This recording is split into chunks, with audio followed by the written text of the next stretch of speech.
Everybody. Welcome to Ag Springboard Finalist Day. I'm Mark Gagnon. I'm the Harbaugh Entrepreneur and Innovation Faculty Scholar in the College of Agricultural Sciences at Penn State. We'd like to welcome you all today to our exciting live finalist event. If you don't know about Ag Springboard is our business pitch competition, and it is for students at Penn State that have ideas in food, agricultural, biorenewable materials, community, all the things we do here in agricultural sciences. And it's open to all students at Penn State. The only requirements we have is that students be between 2 and 5 team members, and that their ideas within one of the scopes within agriculture, one of the disciplinary spheres of agricultural sciences. And one of the students must be either a major or minor in the college. But we certainly, our strongest teams are comprised of students across colleges at Penn State and across campuses. So we're excited to be holding our competition this year. We normally do this together in person, but we are able to do it virtual today, which is exciting. Our thoughts and prayers are with folks that are affected with the coronavirus. And I think today we have the opportunity to share some of the highlights of our young students, our innovative and entrepreneurial students that are bringing solutions to a world where we need solutions and innovation. So we're excited to be able to continue forward with Ag Springboard, to connect live here via Facebook and on Zoom.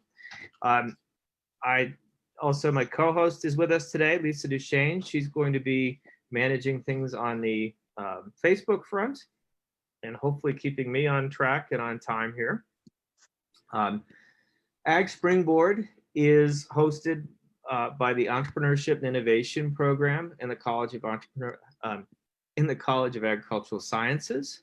And we're very excited to have our judges here today and our teams here today. How we're going to run today is the sessions. It's set up as a webinar, so most participants will be able to join us, but won't be able to join in via audio or video. Only our judges and teams will be able to interact along those fronts. And how we're going to run the sessions today is teams will introduce the judges and the teams, so everybody gets to know each other a little bit better. And then the teams will be allowed to present for about 20 minutes or so. And then we'll open it up to question and answer for the judges and the teams to interact, to dig into some of the finer points of their pitches and understand a bit more about what they're doing with their ideas. How we'll run this is we'll initially, when we switch from teams presenting to question and answer, we'll go and I'll address each judge and have them ask a question by alphabetical order. And then we'll open it up for the judges just to sort of interact across those fronts. With that, I'd like to introduce our judges today. And our first judge is Daniel Zera. Dan is the Alan R. Wareheim Professor of Agribusiness, our Director of Entrepreneurship and Innovation in the College of Agricultural Sciences. He is also a retired Vice President of Research and Development with Hershey. So Dan brings a tremendous amount of experience and leadership to our program. We have Bill Donnelly, who's a chair of our Entrepreneurship and Innovation Advisory Board in the College of Agricultural Sciences. Morning, Bill.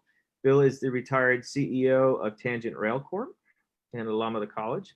We have Lindsay Herman. Lindsay is the head of the Innovation Lab at The Factory, LLC, which is a food startup incubator in Bethlehem, Pennsylvania, doing many great things for our startups. We have our fourth judge, Angie Raimondi, e-commerce manager of Blue Diamond Growers. Angie is an alum of the college and a former Ag Springboard participant. And finally, we have Hunter Switcher, who is CEO of Phosphollutions, a Plant Sci alum of the college and an Ag Springboard participant. And I welcome all our judges and thank you for joining us today. Thank you for your time. I also want to thank I see some of our round one judges have joined us. Initially, we started out with 22 teams. We have narrowed the judging down to 4 finalists today who will present live. And it's pretty exciting because at 4 o'clock today, we will announce our first and second place winners And first place team will be awarded $7,500 to put toward their venture. And the second place team will be awarded $2,500 to put toward their venture. And the exciting thing that I've certainly witnessed over the years with Ag Springboard, I believe this is our 8th, that we've really seen the catalyzing of entrepreneurial activity. And occasionally we see a startup or two, get out into the marketplace and really have an impact on our world. With that, before I go forward, I want to make sure, are there any questions from the judges or any points that I need to cover, Lisa? No, it looks like we're moving along okay. All right, great. All right, so I would like to introduce our first team presenting today. We're about 9 o'clock. Like I said, teams have 20 minutes to present, 20 minutes for Q&A, and we should be okay time-wise. The first team is Bloom, and our team members are Sarah Turk, Champreet Singh, Anna Abernathy, Rachel Owens, and Nicholas Roselli. So with that, Champreet, I'll turn it over to you to set up the slides and begin the presentation. I'll keep watch on time. I won't be super aggressive about keeping you to absolutely 20 minutes, but if you can be about there, that would be great. All right, thank you, Mark, so much. Thank you for hosting this. We're excited to present today. I'll just share the screen and we'll get going. Okay, welcome.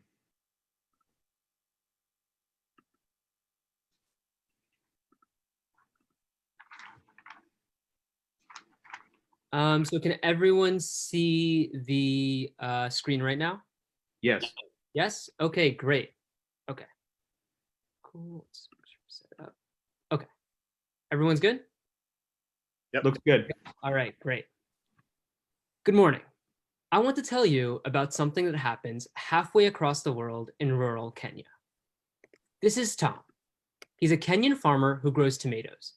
He's what's known as a smallholder farmer. So he works on less than a single acre of land and sells his produce to a wholesaler named Zawadi. Zawadi buys tomatoes from farmers like Tom and resells them to local markets and vendors. But there's a pretty big problem. Farmers and wholesalers often live far from each other, and they don't have a simple way to connect. So as of right now, they use what's known as a broker. Brokers have extensive local contacts and can connect farmers to wholesalers. But they buy produce from farmers like Tom at a low price and sell it to wholesalers like Zawadi at almost double the price. On top of this, Zawadi can't always rely on a broker for quality produce. Tom and Zawadi need a way to connect that eliminates the middleman. Bloom is building a mobile marketplace for farmers like Tom and wholesalers like Zawadi, so they can buy and sell produce without the use of a broker. So we've talked about this problem at a pretty high level, the problem that brokers present.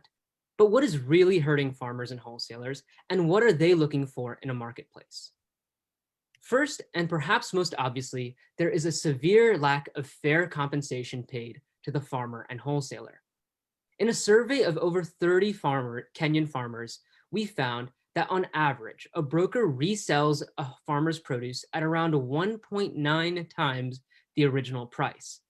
This is crushing for the roughly 50% of Kenyan smallholder farmers who live below the poverty line and can't afford basic necessities like food, water, shelter, or healthcare. Farmers and wholesalers are desperate for fair pricing in their transactions. Second, there's a critical need for reliability in transactions. Based on 2 years of on-the-ground research we've done in Kisumu, Kenya, we found that one of the most common complaints about brokers was that they were unreliable. Wholesalers travel long distances to obtain produce and may find subpar quality produce or none at all. We surveyed over 30 wholesalers and found that the median time for a trip is 24 hours. Just imagine the frustration of traveling for an entire day only for your sale to fall through. That's exactly why wholesalers are looking for more reliable transactions.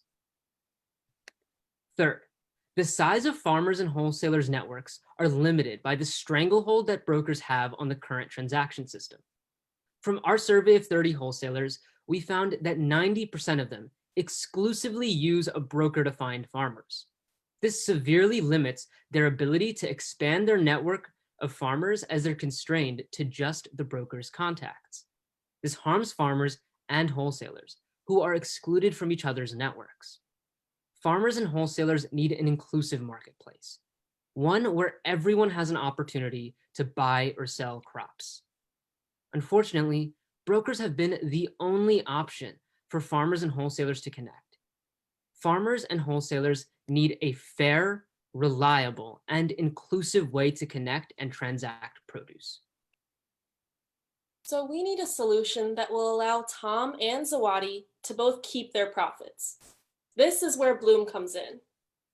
We're creating an agricultural marketplace that allows farmers to sell their produce directly to wholesalers via SMS texts or an Android app, thus eliminating the need for a broker and putting that money right back into the farmer and wholesalers' pockets.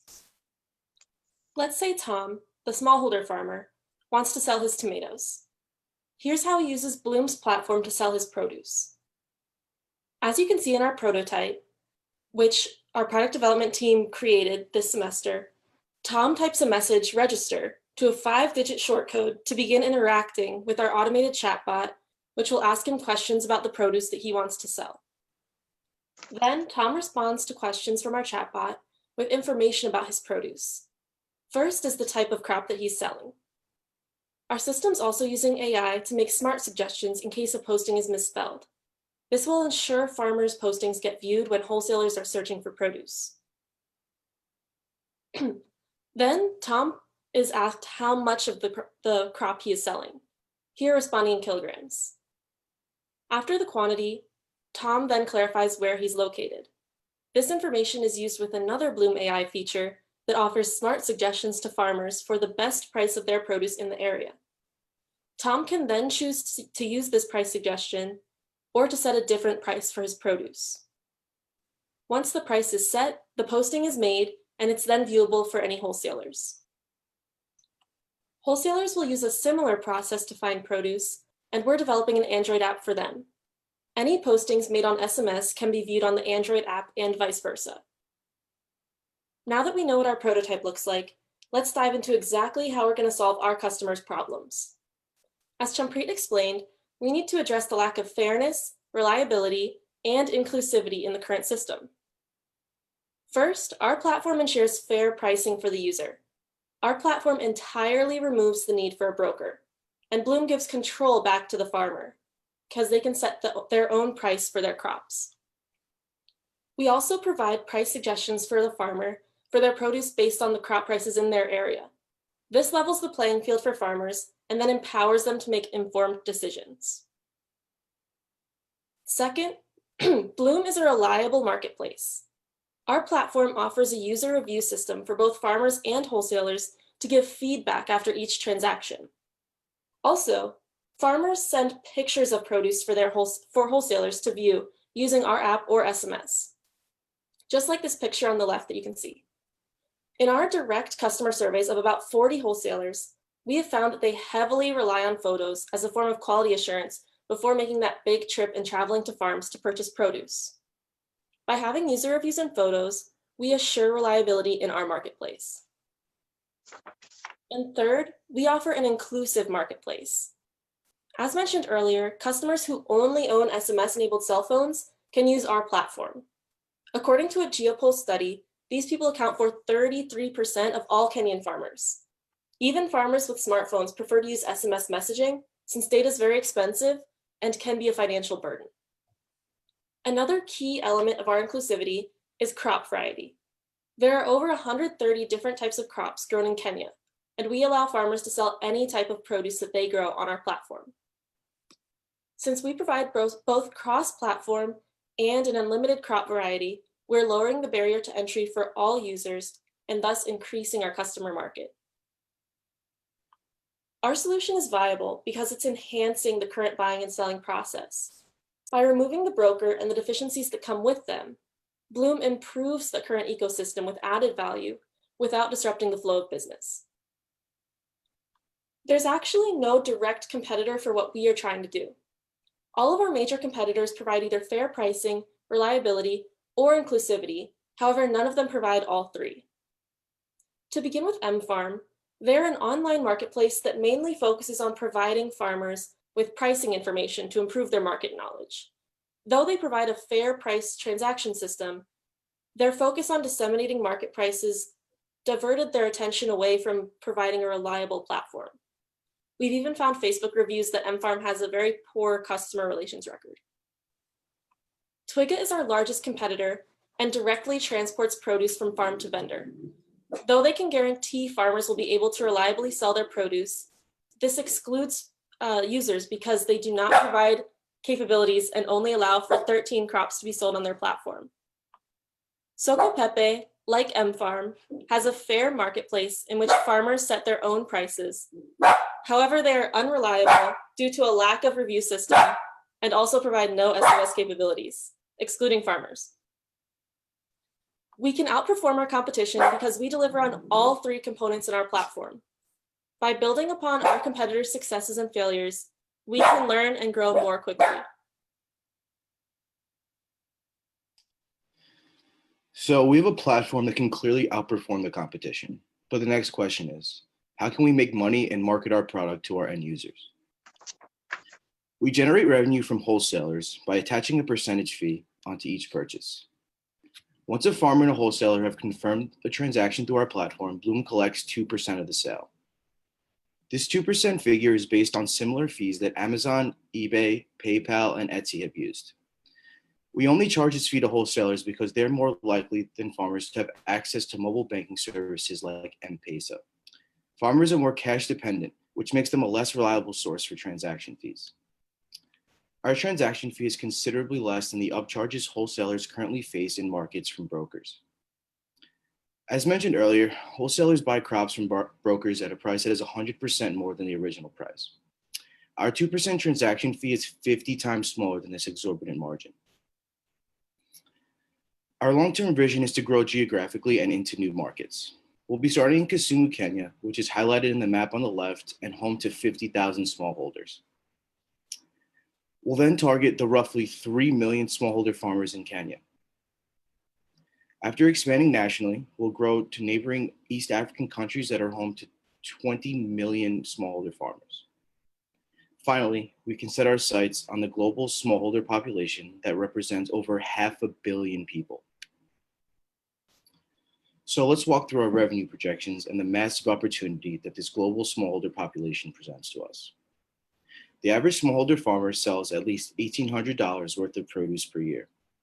If we attract 10% of smallholder farmers to our platform in each geographic region, we estimate the following revenues. By the end of year one, we expand to Kisumu and generate $180,000. By the end of year three, we expand across Kenya and make $10.8 million. At the end of year five, when we grow through East Africa, we'll generate $72 million. Within the decade, when we grow globally, we'll generate $1.8 billion. Bloom's primary costs are divided into three segments: office rent, tech development, and customer acquisition. First, we have to pay for our physical office space in Kisumu and its associated maintenance costs. Second, we must hire and pay a team of developers to handle Bloom's platform development. In addition to paying programmers, we'll have to pay for technical overhead like Amazon Cloud Services. Our final costs are related to customer acquisition. So we have a two-pronged marketing strategy to attract wholesalers and farmers. Our main source of wholesaler acquisition will be through billboard advertising. Billboards are the most common form of advertising in Kenya. Wholesalers are more likely to live close to urban centers where they be reading the same transportation routes on a frequent basis. Our billboard will read text buy to our designated short code. With Bloom's designated short code visible, interested wholesalers will have the ability to join Bloom's marketplace. To reach farmers, we'll rely on a community marketing strategy. Farming cooperatives known as SACCOs hold weekly meetings that draw local farmers together. In Kenya, there are over 15,000 of these registered co-op societies. By promoting our platform at SACCOs meetings, it will allow us to reach a large demographic in a short amount of time.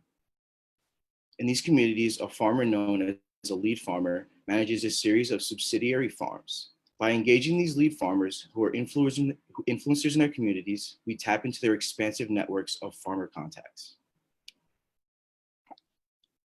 So over the next year, we will take strides forward in order to launch our venture.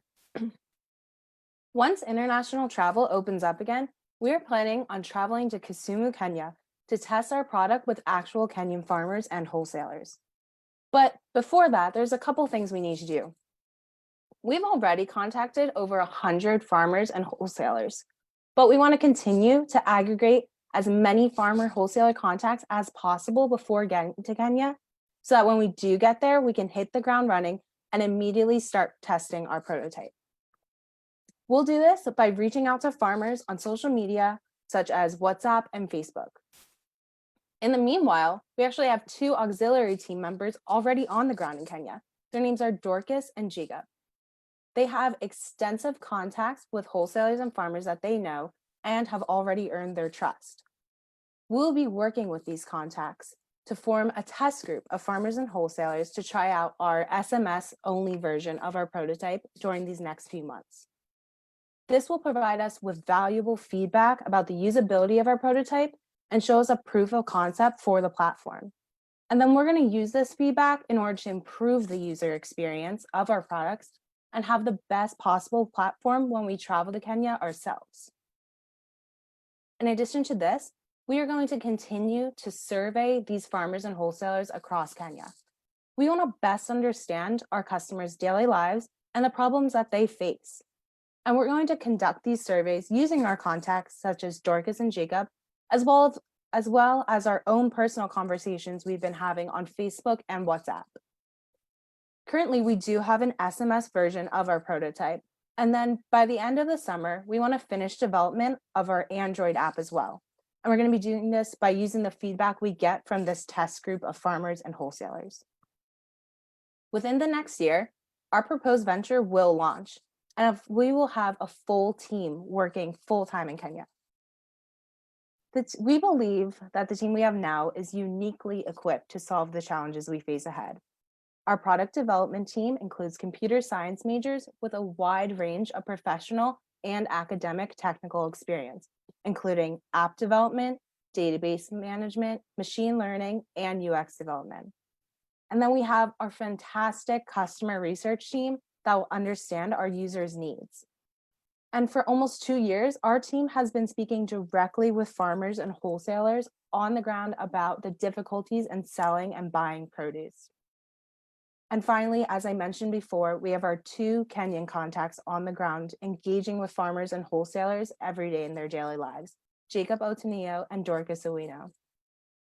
They will constantly survey our target customers, and this will enable us to make evidence-based decisions on the features and functionalities that we will need to implement into our product over the next 5 months.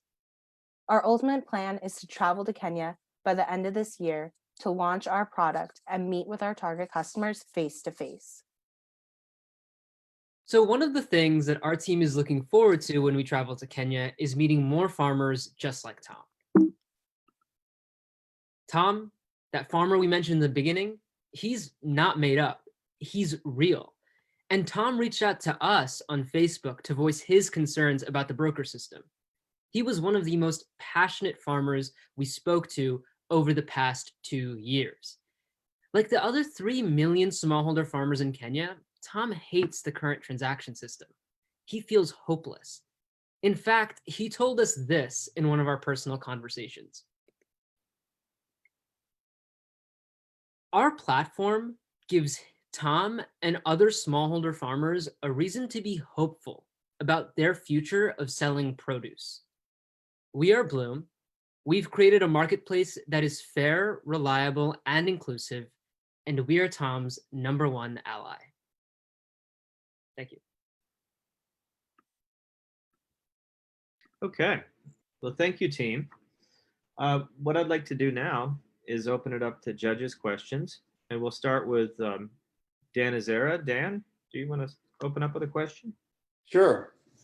Great job, everyone. The presentation was very well done. My question is more probably about the ability to interact with farmers and to gain their trust. I know you're using social media. You have given an example with Tom about how the Bloom will work. Are there any other ways that you plan to build trust with farmers and compete in the current market?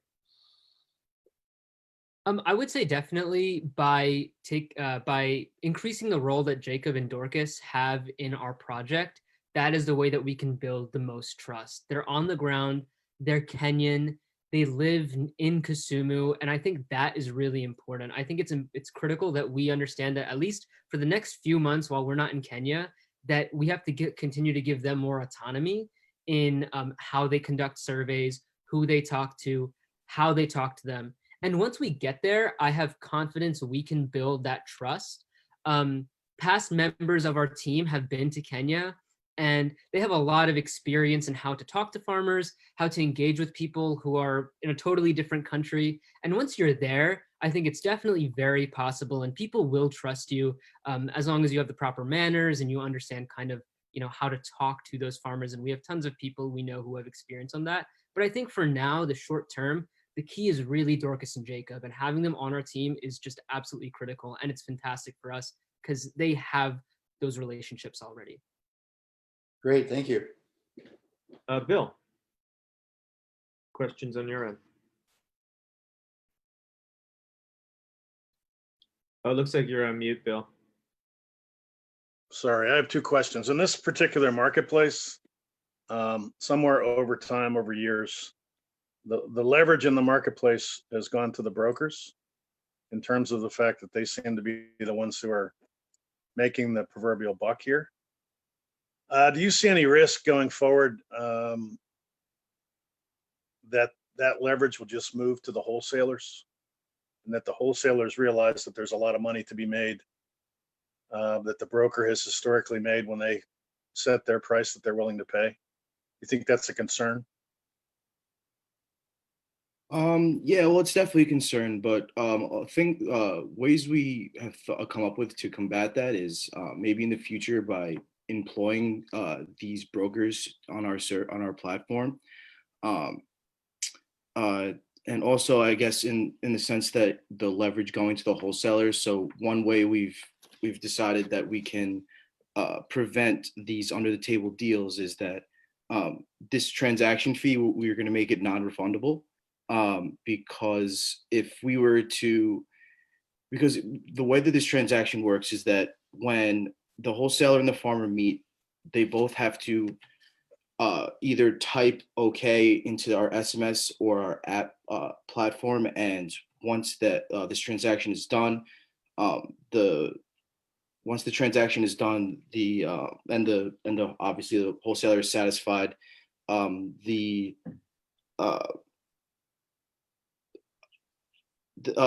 this transaction fee was non-refundable. So let's say that I'm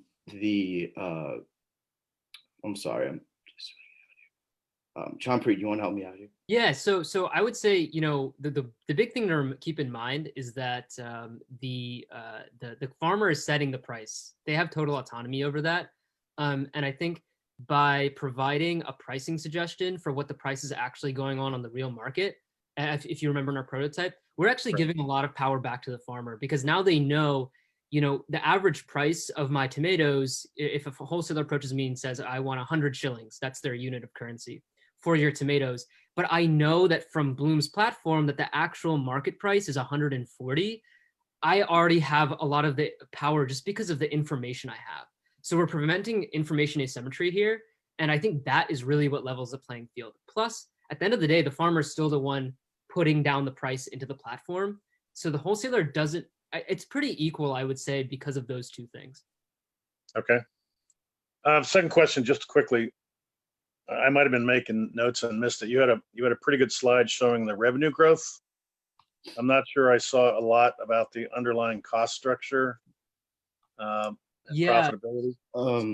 So the way we've calculated our revenues is that we've taken the smallholder farmer population in each region that we've discussed, and we obviously take 2% of the sale from the transaction fee, and we project a 10% market share.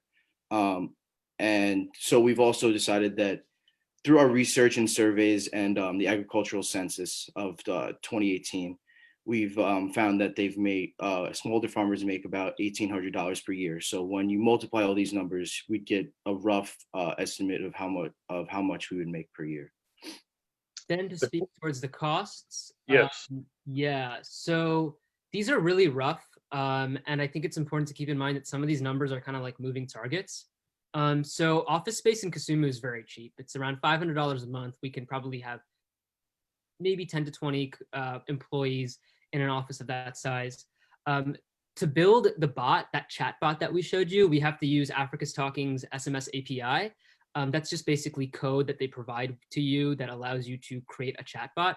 Pretty cheap. Okay. It's $100 setup cost, $600 per month. Nothing crazy. The one that's really a moving target, and I think difficult for us to pin down until we really actually start development, is Amazon Web Services. So that's around a $6,000 setup cost. It's probably more likely somewhere in between $5,000 to $10,000, depending on how many users we have on our platform, and it's $500 a month. But that number can change.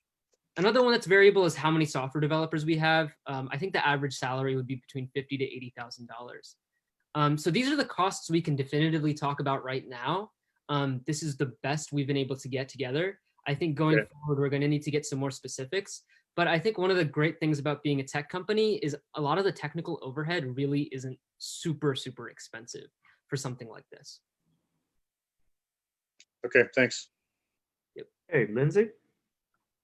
Hi, great presentation. I have a few questions for you about some of the details you mentioned. One of the things you said is that most farmers only have SMS phone, but at the same time, photos of the crops are really important for the wholesaler to judge the quality. How do you plan to bridge the gap between the technology that the farmers have and the needs of the wholesaler?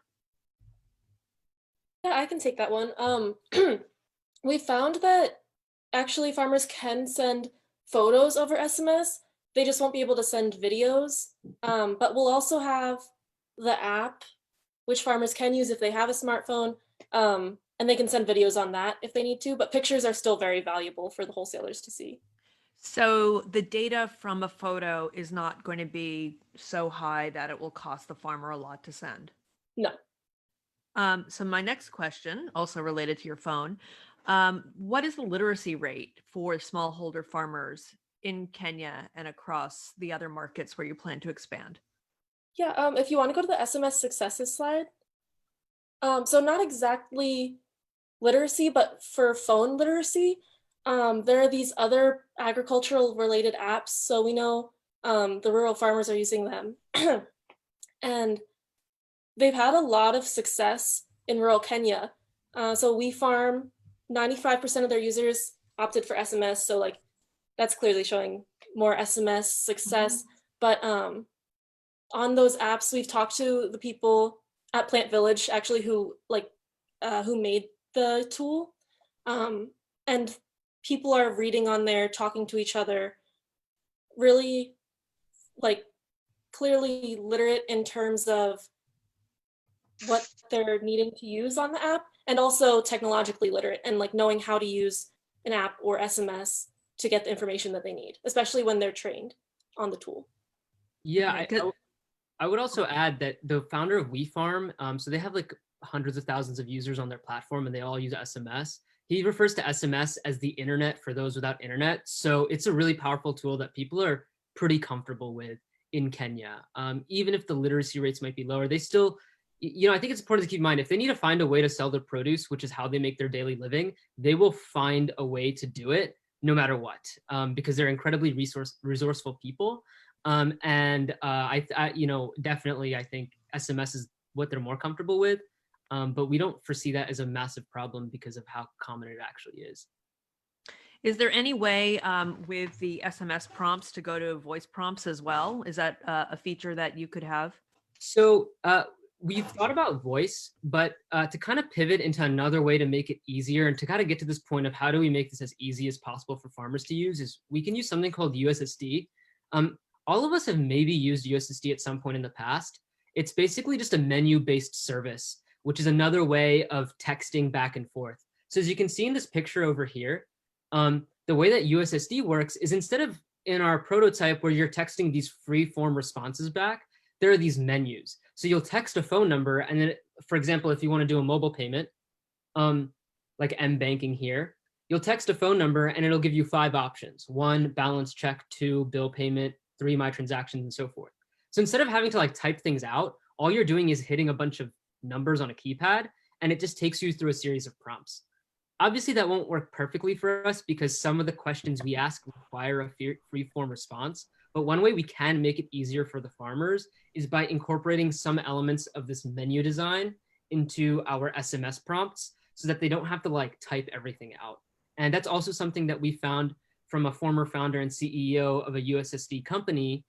He said that one of the biggest things that he recommended, he's Kenyan, started his company in Kenya, was having USSD elements in our chatbot. So that's one way. It's not exactly a voice chat, but it is something that like would make it easier for farmers, and they're very comfortable with.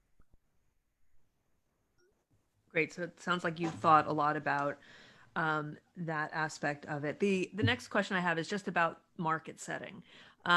Since there doesn't seem to be a government body setting minimum prices, how do you ensure that one farmer doesn't create a race to the bottom with pricing?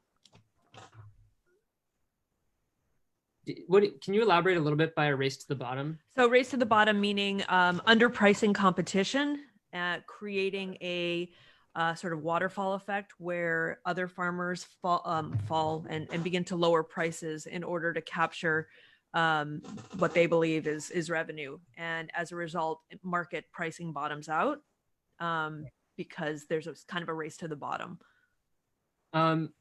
So I think the fact that we'll have access to all of this data and the market data will allow us to set floors if needed. I don't see that there's any reason why we can't do that. I think that is definitely a concern we need to keep in mind. And probably the easiest solution for us would be to just set floors and be monitoring the prices. And we'll be able to do that because we have access to market price data from our own platform anyway. Great, thank you. Hey, Angie, questions on your end? Hey guys, this is totally awesome for you guys. So I'm gonna ask a question kind of speaking from the wholesaler's perspective. So kind of the benefit of a broker is that they can go to one person and that person is able to supply them all of the fruits and vegetables that they need, kind of a one-stop shop. So how do you ensure a constant supply to your wholesalers during early adoption from the farmers? Okay, so you're talking about specifically when we start out and there are no farmers on the platform, right? Sure, Okay, yeah. So we've actually been reading a lot about seeding the supply side. So basically the idea in a two-sided marketplace is one of the biggest conundrums you face is a chicken and egg problem, where when you start out, you can't bring sellers on the platform because there's no one for them to sell to, and you can't bring buyers onto the platform because there's no one for them to buy to. So this is what you're talking about, right? Yep. Okay, so the way that this has been solved historically from the research we've done is by literally like injecting a supply of goods onto your market, and in some cases, just paying someone to do it. So actually Uber did this in Seattle and they did it in Nairobi, Kenya, showing that it can be done here in the States and it's been done in Africa as well. So they just pay drivers to literally drive around idly. And that basically created a supply of goods on their market almost artificially. So that's what our plan is. We want to just directly pay farmers to post stuff like the first 100 or first 1,000 farmers. And that will basically create a supply of goods and seed the supply side of our market. And we believe from the research we've done from companies like Uber, OpenTable, Google Baraza, which was a question and answer forum in East Africa, Airbnb, Reddit, PayPal, they all did the exact same thing. So we believe this is the way to go. The question we need to figure out is how much do we pay farmers to post and how many farmers do we pay to do this? That's what we need to figure out over the next few months, but we know that's the way to go at the very least. And it's defended, and it's historically been the way to go as well. So on the wholesaler side, is the platform similar in the sense of the farmer is kind of texting to tell them what they have. But on the wholesaler side, are they on the receiving end of that text message, or do they just kind of see what's available, kind of like a shopper marketplace? I can take that one. So on the other side of that text we showed was a chatbot, and that's going to put all the information the farmer sent into a database. And then a wholesaler would send like a separate set of texts to a chatbot, or if they wanted to use the app, they also have that option. And in the beginning, it said like send, buy, or sell. So that's what the wholesaler would send to make the distinction that they want to buy. And then it would ask different questions than we asked the farmer. And it would show produce based on what type they're looking for, what quantity, and show the prices that the farmers put up. Cool. One more question, just about the reviews. So reviews can be your greatest enemy or, your best friend. So how do you guys combat, horribly scathing reviews or, inflated reviews? I would say that this is something that probably is one of the weaker points that we need to spend more time thinking about. I think reliability in general is probably one of the trickiest things in this platform. We're still trying to engage with farmers and wholesalers to see how often are they going to post reviews, and at what threshold of the number of reviews do we need to actually show them? Because we shouldn't show reviews for a farmer if only like 3 have been posted and they're all bad. That's not really fair to the farmer. So I think one way we could do it is we could just set a threshold. Like you need a certain number of reviews for your rating to actually even show up, to kind of like prevent outliers or that sort of thing. Overall, though, I think this is definitely a place that we need a little bit more work. And our plan is to use Jacob and Dorcas and try to get an idea of what we think, how this might go and how farmers and wholesalers might use a review system. Because I don't think we want to go in with assumptions about how you or I use Uber's review system, for example, into this. We don't really have an idea of what some of the more what kinds of patterns there are there. And I think Dorcas and Jacob can help us out for that. But as a sort of intermediate, we could use a threshold to prevent outlier reviews from tanking someone. Awesome. Cool. Thanks, guys. Okay, Hunter, questions on your end? Yeah, thanks, guys. It's a exciting opportunity here. So I'm kind of curious here about the process here for selecting the 2% of sales. In my mind, there's 100% markup happening here for the broker traditionally. So where'd you guys come up with that particular percentage point? And I'd also like to know a little bit more about on the back end when you're doing the transaction. Is there a transaction fee for you for collecting payments on each end as well? Nick, if you want to take the 2% question. So yeah, we saw through companies like PayPal, Etsy, eBay, they've taken this 2% transaction fee. So we've kind of just modeled after these other marketplaces. And I guess through brokers, I guess that 100% markup that you were talking about, it's already 50 times smaller than that of what brokers take. So it's already helping them out tremendously by putting more money back into their pockets. Yeah, that makes sense. I guess what I see is that's missed opportunity for your platform, I guess, because you have a 100% markup, so there's 100% value from that produce that's being transitioned to a broker's pocket before being distributed to a wholesaler and then sold. And so it's great that you guys are taking a platform and putting more money into a small farmer's pocket as well as the wholesalers, but it seems a little light. And based on your revenue projections, it looks like at $180,000 in year one, you're going to need over 5,000 small farmers at that average sales price to do that. So I'm curious as well, how do you plan on trying to get that aggressive in year one? What's your plan besides maybe billboards, if there's some more depth there? So just really quickly to answer a previous question about just to knock it off, you were asking if there's like a percentage fee that we would have to incur because we're getting the money transferred to us. The answer is no, because we will use M-Pesa, which is a mobile banking system, and it can just directly transfer payments to us. I think as for changing the transaction fee, we're totally open to that. the range of transaction fees we've seen from other platforms is 2 to 5%, and we have seen some go up to 10%. So I think there's definitely a lot of room for variability there, and it's something that we can totally change, and that's definitely one of the things we're not 100% committed to. So yeah, and then the final thing I would say is definitely like, right now we have already probably 100 something farmers. To expand that network, aside from the billboards, those SACO meetings we mentioned are really, really critical. Like everything there is done in communities, and the model that we've seen from other ag organizations like Plant Village, which is an extension organization, they used this lead farmer model, and they've grown to thousands of farmers quite quickly just by tapping into these communities and just having people go to these meetings and just disseminate information and just it's kind of like on the ground work. But it doesn't take that long, and if people are quite willing to get onto it. So I think the on the ground work is pretty important, and all you need is one lead farmer to basically go to his or her entire community, and then boom, they all get on. That's how influential they are. The final thing is we can use WhatsApp and Facebook to send out for advertising, but I think that's really where the strategy is to grow that fast.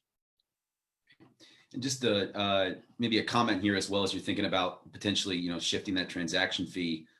Curious if there's an opportunity to put a transaction fee on both ends of the spectrum, right? So you're charging the small farmer for posting and selling, and you're charging the wholesaler for buying, because both of them are equally splitting that benefit of squeezing out the broker. I'm curious a little bit more as well about some of the competitors that you had listed and their strategy for monetizing. Are they doing the transactions fees as well, or is there another model that they've selected? Yeah, each was a little bit different. So M-Farm was transaction fees. Twiga is a very different in that they completely buy the produce from the farmer, store it in their warehouse, and then sell it to vendors. So they're like kind of a storage warehouse broker. So they're kind of making money on both ends. And Socopepe is also a transaction fee. Also, to answer your question, charging farmers is like logistically very difficult because they might not have access to mobile banking. So that's why I don't even think Socopepe or M-Farm even might. I don't even think they charge a transaction fee to the farmer because it's just difficult to get money from them all the time. So yeah, most of these companies are charging the wholesaler, not only because farmers don't have the ability, but their mission statements claim to want to be helping the smallholder farmer. So it's like part of their mission as well. Great. And my last question here is really around, I think, an extension of some other questions around being able to verify or pre-screen farmers. So I think one of the benefits is the reliability, and I think your solution currently is to post a picture. So what happens, I guess, if you show up and the produce is not what was intended? I guess I'm trying to think through similar issues that Uber had to face when scaling with security reasons.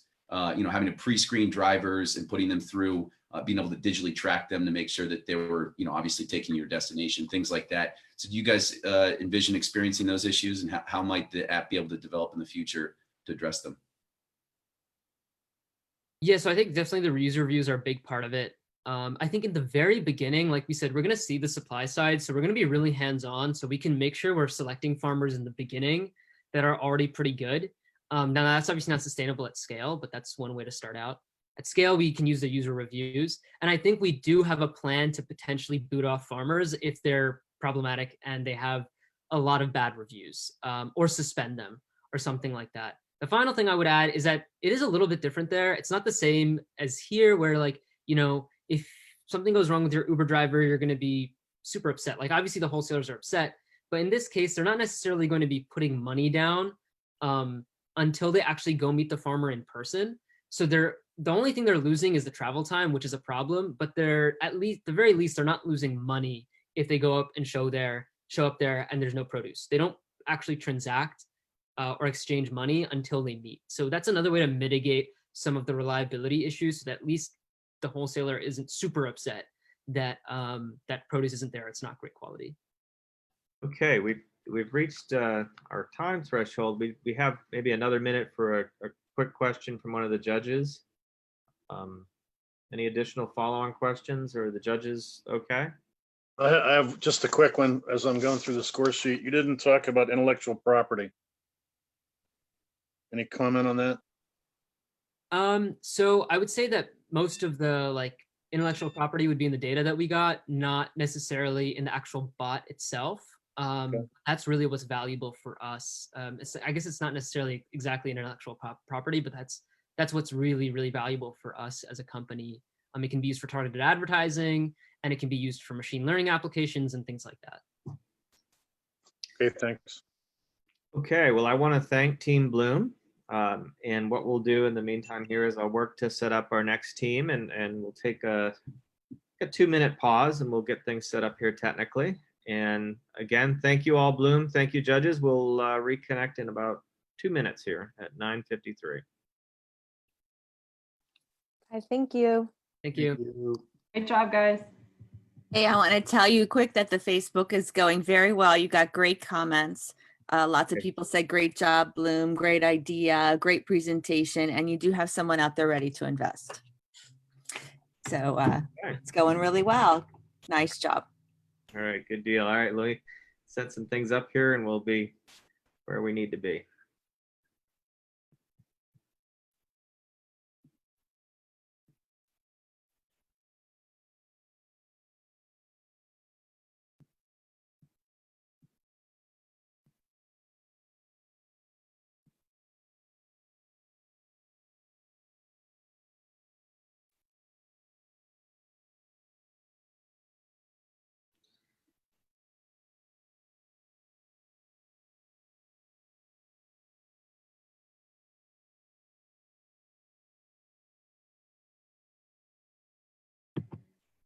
Mark, do we just send these to you as we finish them?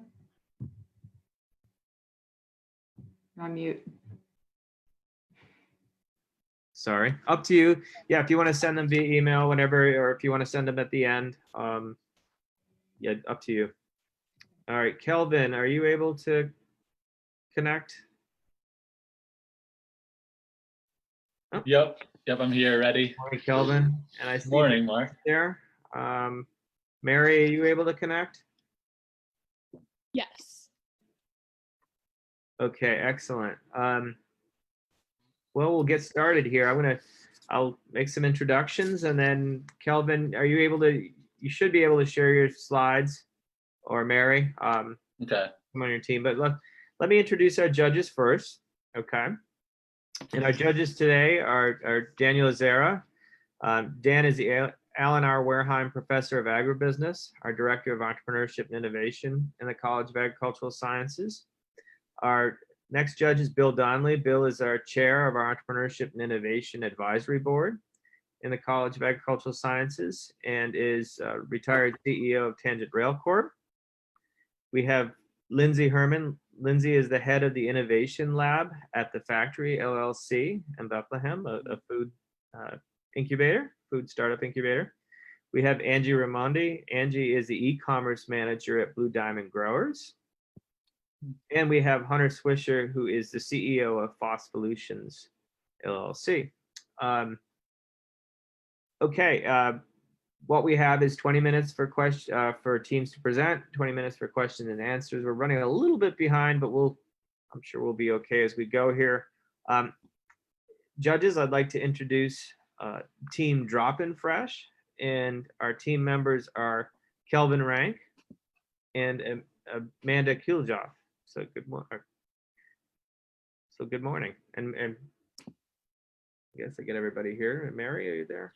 Yes. Amanda Mary is Berg. on, but she can't speak, she said. Oh, let me see if I can add her. Apologies. Thank you. Oh, that's why. Okay. Well, yeah, let me go through and see if she's on here, but I'll let you go ahead and set up the slides, and we'll go from there. Let me see if I can find Amanda here. Okay, I'll share it. Oh, yep. Amanda, hang on. We'll get you set up and going here. Oh, there we are. Okay, there you go. I see you, Amanda. Hello, can you hear and see me? I can hear. Let me see. I'm the one that's going to be sharing the slides, so I want to make sure that Oh yeah, there you are. Hey, morning. Hello. Okay, everybody, we'll get started. I'm going to go ahead and mute my microphone and pause here. So, team Drop and Fresh. Mark, Yes. can we just have like 30 seconds for Amanda to bring in the PowerPoint? Okay. That'd be great. Thanks. Sure. Yeah. Absolutely. Oh, it looks like it's coming up. Cool. Alrighty. Is everything good? You guys can see it. Well, now you can see it. Yep. Yeah, we have a full screen and we're set to go. Great. Excellent.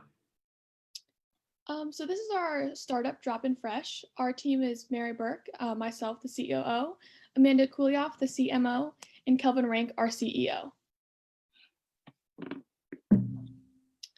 So the problem that we're faced with currently is that college students do not have an adequate access to fruits and vegetables, and it can also be expensive for them to get them and also just inconvenient. College students are extremely busy and they just don't have the time in their day to get these fresh fruits and vegetables. So the solution that Drop in Fresh has come up with is that we provide busy students with seasonal fresh fruits and vegetables, and we deliver them to the door with their subscription service. This will alleviate the convenience factor, and we also truly believe that this will improve students' physical and mental health and well-being. So jumping straight into our marketing and sales, because our target demographic is college students, we believe that the best way to market to them is through social media. So we'll be utilizing different social medias, and we'll be using this as our main facet of marketing. And we'll be using different social media campaigns and interacting with our consumers. So the goals for our social media marketing are, one, to increase our current customer base, to strengthen the engagement, and to have a two-way communication with customers. So what we've come up with on how to achieve these goals is first through the software Follow Adder. We'll be using this for our first goal, which is to increase our customer base on social media. We'll also be really big on active engagement. This will keep that communication really open with our customers and just have a really active and engaged following. And we'll also be participating in brand deals with influencers in this industry just to extend our current customer base.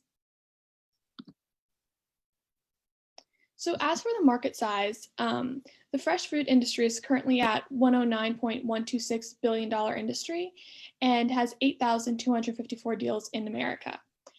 This proves that there is definitely an adequate market for Drop in Fresh. We also found that an average college student spends $18 a week on fruits and vegetables, and this makes up 32% of their food purchase budget. Again, with these numbers, this really proves to us that there is definitely a market for Drop in Fresh. So now for the technology, the main technology that we will be using will be regarding the app and the website that's going to be available.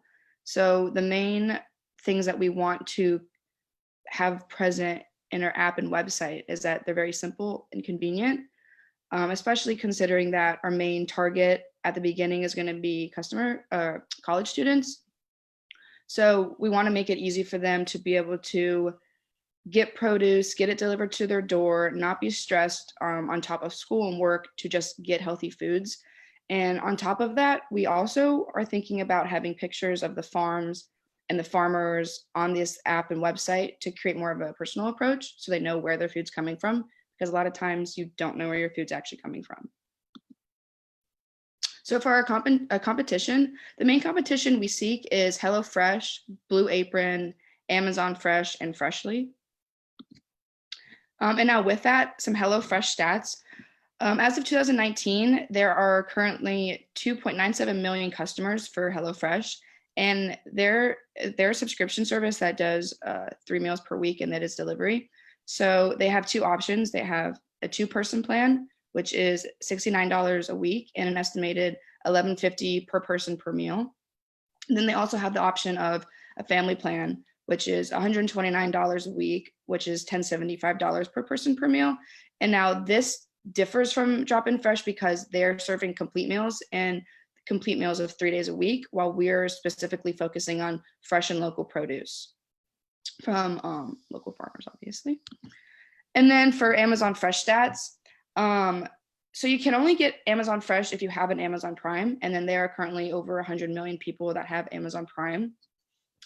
Now, Amazon Prime is $12.99 a month, and basically what Amazon Fresh is it's a grocery store online with delivery, and you also have the choice to pick up what you order at a Whole Foods if you have a Whole Foods near you. So for delivery, free delivery only qualifies if you have orders over $35, and delivery for purchases over or under $35 is $4.99. So Drop In Fresh offers fresh, local, farm to table produce that you're just not going to be able to get with this product with Amazon Fresh, considering that it is basically just a grocery store. And the drop-in fresh product then is where students will go to this website and personalize their order. They'll have 2 box sizes, small box being $4.99 and then large box being $5.99. After they select their box, they will go and select their produce that they want to order, they want to be delivered in that box. So they could order 1 tomato, they could pack their box full. And this will be delivered every week, or they could get every other week. They could have this box come every month, depending on how much fruits and vegetables they wanted. Depending on the season of the year, depending on what is available on these farms, they might decide to get a large box, and then 2 weeks later, when let's say lettuce is out of season, they might decide to get a small box or get it only less frequently. An average price I've estimated will be about $12 for the small and $18 for the large, but this is really just going to depend on how much they buy in these boxes. And the boxes that we have will be like a plastic tote type size box that is going to be reusable. The first box, on any first order, we're going to offer a free box, and if they want to, then they will have to order 1 or 2 more depending on what they want to do. But when we drop off a second box, we'll pick up their empty boxes, wash them, and be filling them again.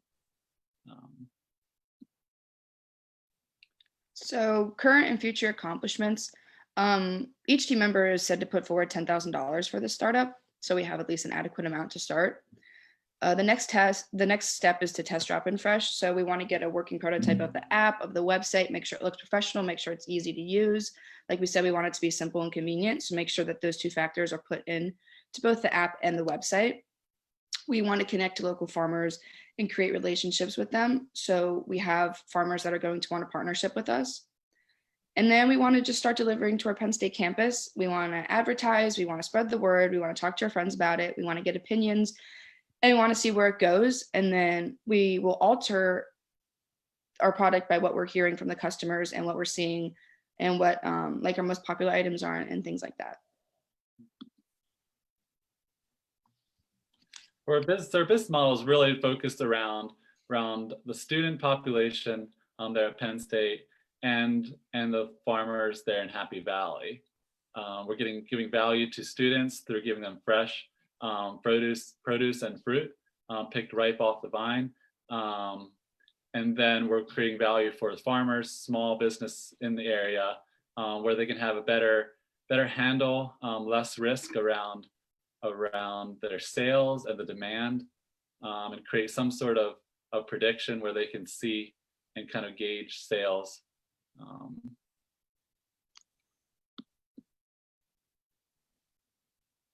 For our 3-year market projection, our beachhead market, of course, is the 45,000 students, University Park, and the goal for the first year then is 2 growers, with getting about 200 students. Then year 2, we will try to get more, like 6 growers and 2% of the Penn State population, more like 900 customers. And year 3 then have 10 growers and 6% of the Penn State population. And we would also be looking to move into Philadelphia as quick as soon as possible, get into some of those universities like Temple or UPenn. And then for the financials, this is based off of $18 box, and assuming that they order 25 boxes per year. So that could vary. You know, they could order less, they could order more than 25 boxes annually. But that's where these numbers are coming from: an $18 box and 25 boxes a year. And so we have a gross profit of about $60,000 in the first year, just with 200 students, and then with a net income then of $26,000. And by year 3, 2023, we would have gross profit of $810,000, and with net income of about $360,000.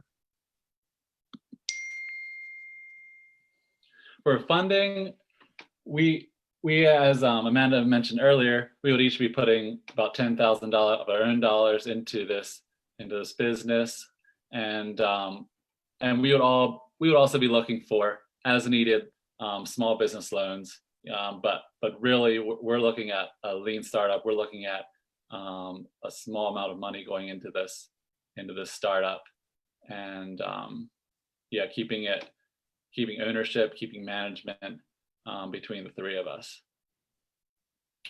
And then our major use of funds are going to be the marketing, promotion, IT support, and then our delivery boxes, ordering all those tote boxes, and having some kind of company vehicle to deliver.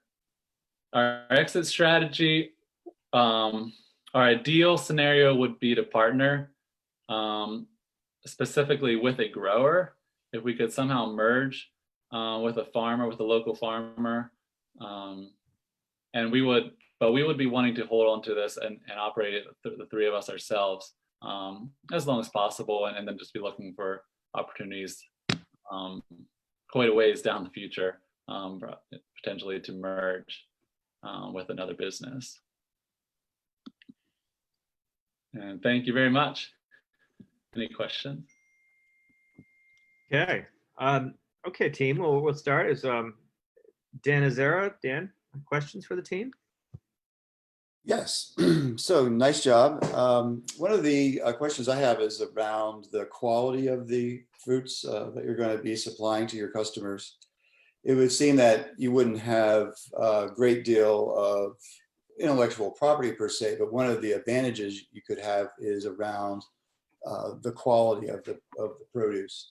How do you plan to ensure that your produce that you're delivering to your customers is the quality that you expect? Well, I'm sure that we'll have like routine visits to the, the properties, the farms, and just making, because at the end of the day, customer satisfaction is, the most important thing. So we're not this like huge franchise just trying to make a profit. Like, we're trying to deliver quality food. And with that quality food, we're also trying to help the farmers. So if we can help make a relationship between the customer and the farmer by giving them this really good quality food, like, that's helping us and our customer and our farmer. So I would say just by checking in and making sure that we are aware of what's being delivered to our customers.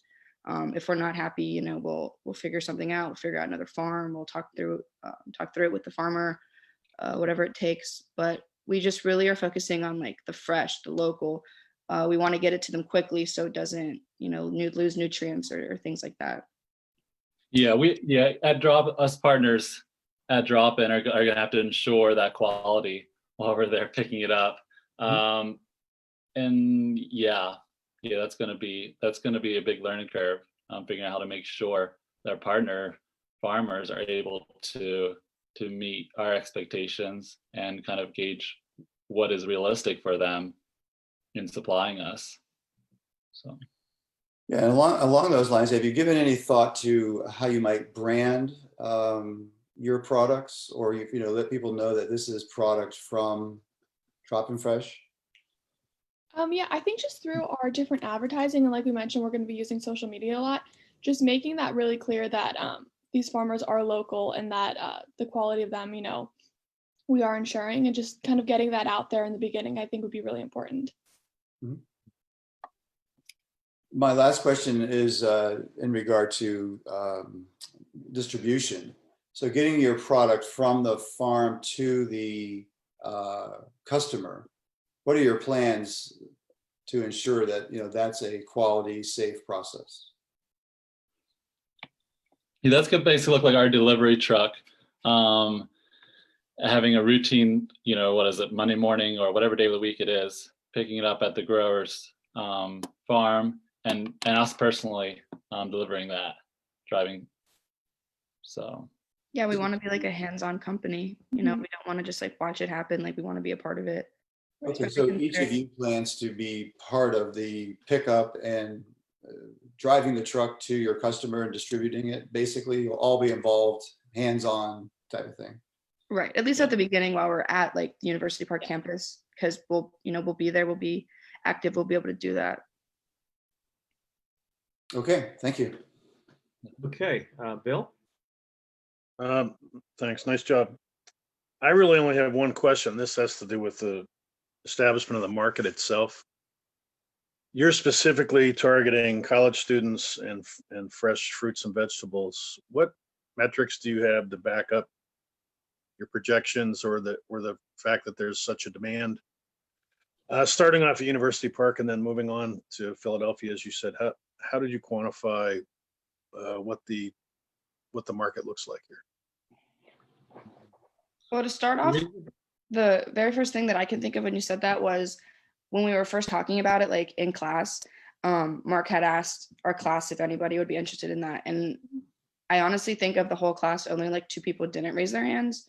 So right off the bat, like we could see this having potential and there being a market for it. And just with saying that 32% of college students purchases at the grocery store are on fruits and vegetables, like an estimated 32%. So if we can make those fruits and vegetables just better quality with either the same price or around the same price, we can see a market for that. Yeah, this is basically just from us talking to our friends on campus. Okay, good, thanks. Lindsay, questions on your Hey, end? great job. So a couple questions. When you talk about fruits and vegetables, what specifically are you talking about? Are they going to be salad greens? Is it fruit? Is it whatever's in season? Because seasonality is a big thing with produce and it changes throughout the year. And consistency is also an issue. And if you're dealing directly with farms, you're going to have to take what's available to you.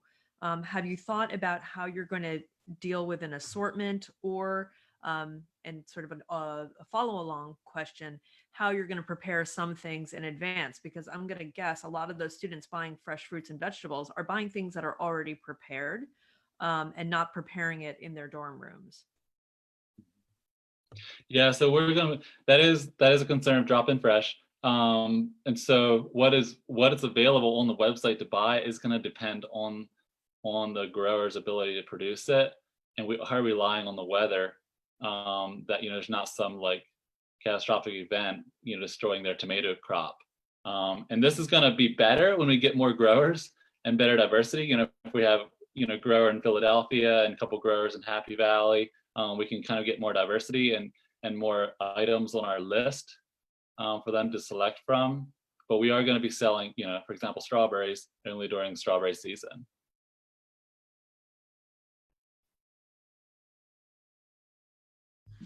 And then just following along, I mean, how many students have access to a kitchen where they live, and how much preparation would be required for these vegetables and fruits that you would be delivering? Well, a lot of dorms do have kitchens, like in the basements. From my freshman year, I do remember that. And for University Park, I feel like after you're a freshman, you usually move out of the dorms. At least freshman, sophomore, you usually move out of the dorms. So based off of that, I'm hoping people's houses and apartments have kitchens where they're easily able to access like an oven if they want to bake vegetables, or a stovetop or something like that. But with Penn State, there are kitchens in the dorms. Yeah, just to echo that, just especially at University Park, the overwhelming majority of dorms do have an access to a kitchen. So another question for you is, how does this differ from a traditional CSA? Yeah, I'm sorry, the CSA, can you explain that? Yes. So it's a crop share. Basically, at the beginning of a season, you buy into a farm CSA, and they come and deliver on, whatever interval you want. And there are quite a few of them in Philly, for example, and other communities. And you're buying directly from the farm. Yeah, this is more of a short-term, low commitment, low cost option for students as they come in, are here for 15 weeks, then gone. They can come in, they can subscribe for 1 month, and then just keep doing that 1 month subscription. They don't need to put down money to buy any type of like shares or like ownership in this little farm. They can put down, buy a box, try it for a month, and if they like it, next month they can get a couple boxes type thing. So there's a lower commitment from them cost wise, and less planning ahead, and more of a direct access through our website versus trying to find this farmer.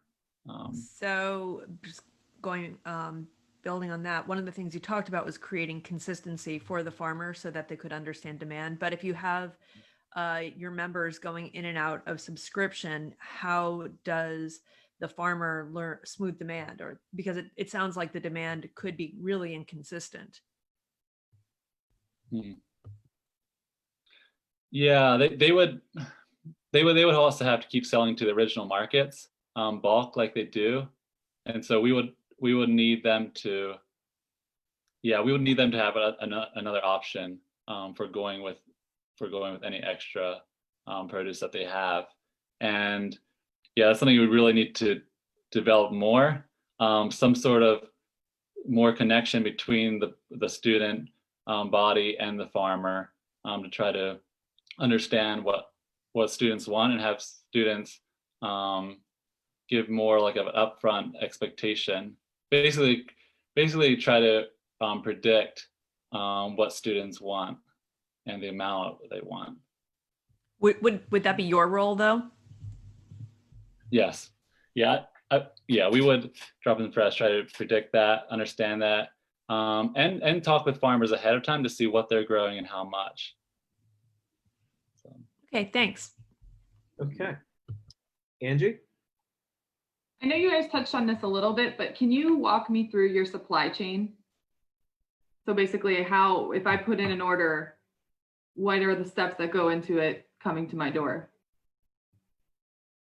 So you would go to Drop in Fresh, and you would select, as I said, you have like a fixed cost depending on the size of the box you want.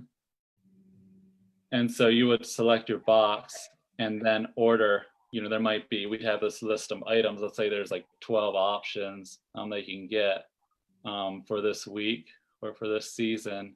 And then you would be the one who decides how much and what.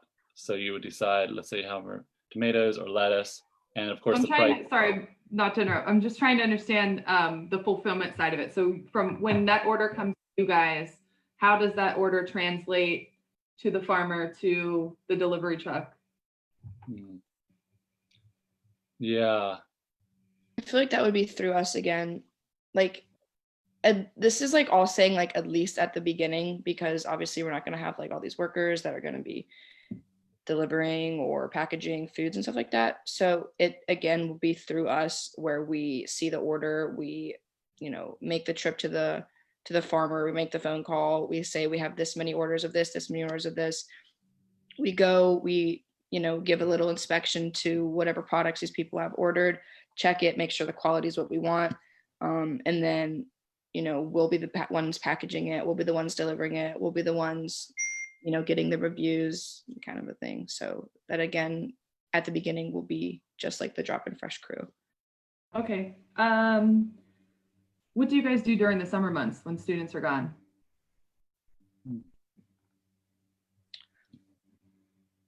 That is definitely an issue that we've discussed.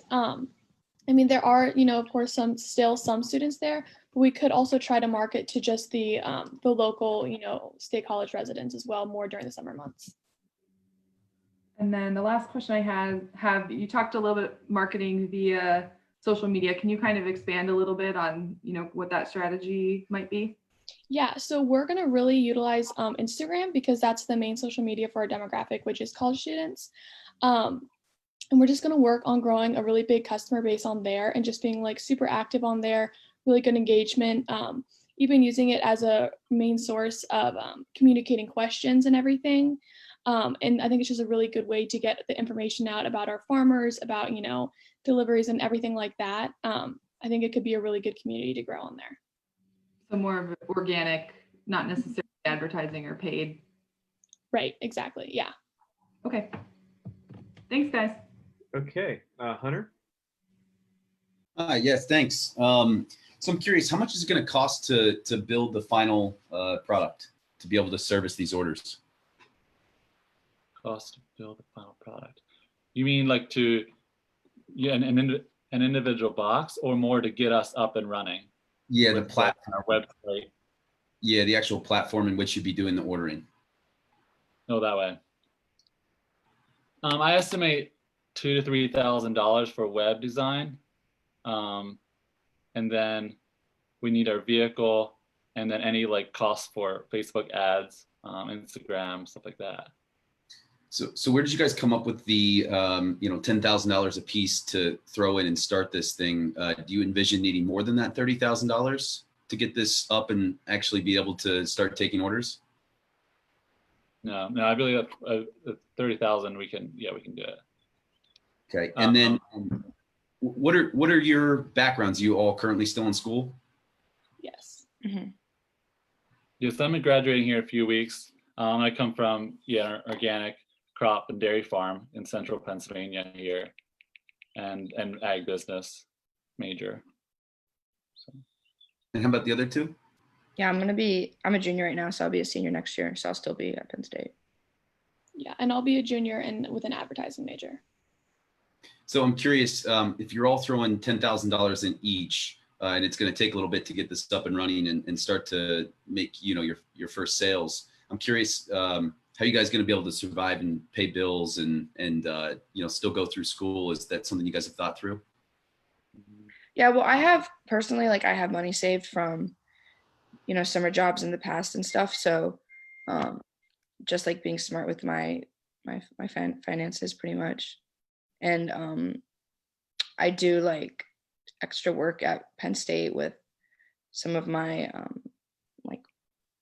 people, I guess. I don't know how to describe them, but I have other things to do at Penn State, like watching dogs or whatever, where you're going to be making side money that goes with your schedule. So it won't necessarily impede the work that I have towards school and the startup.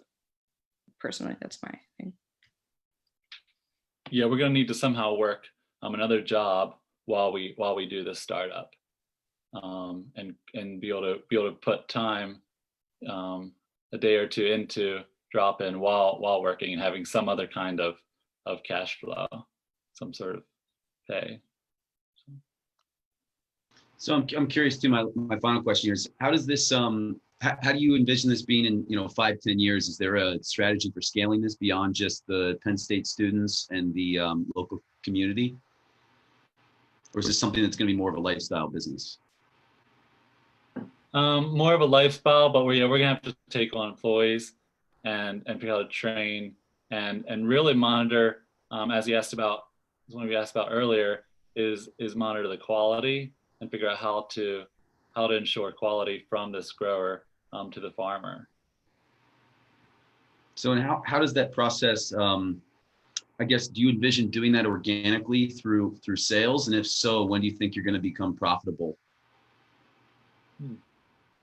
It looks like, well, it'd be the second year.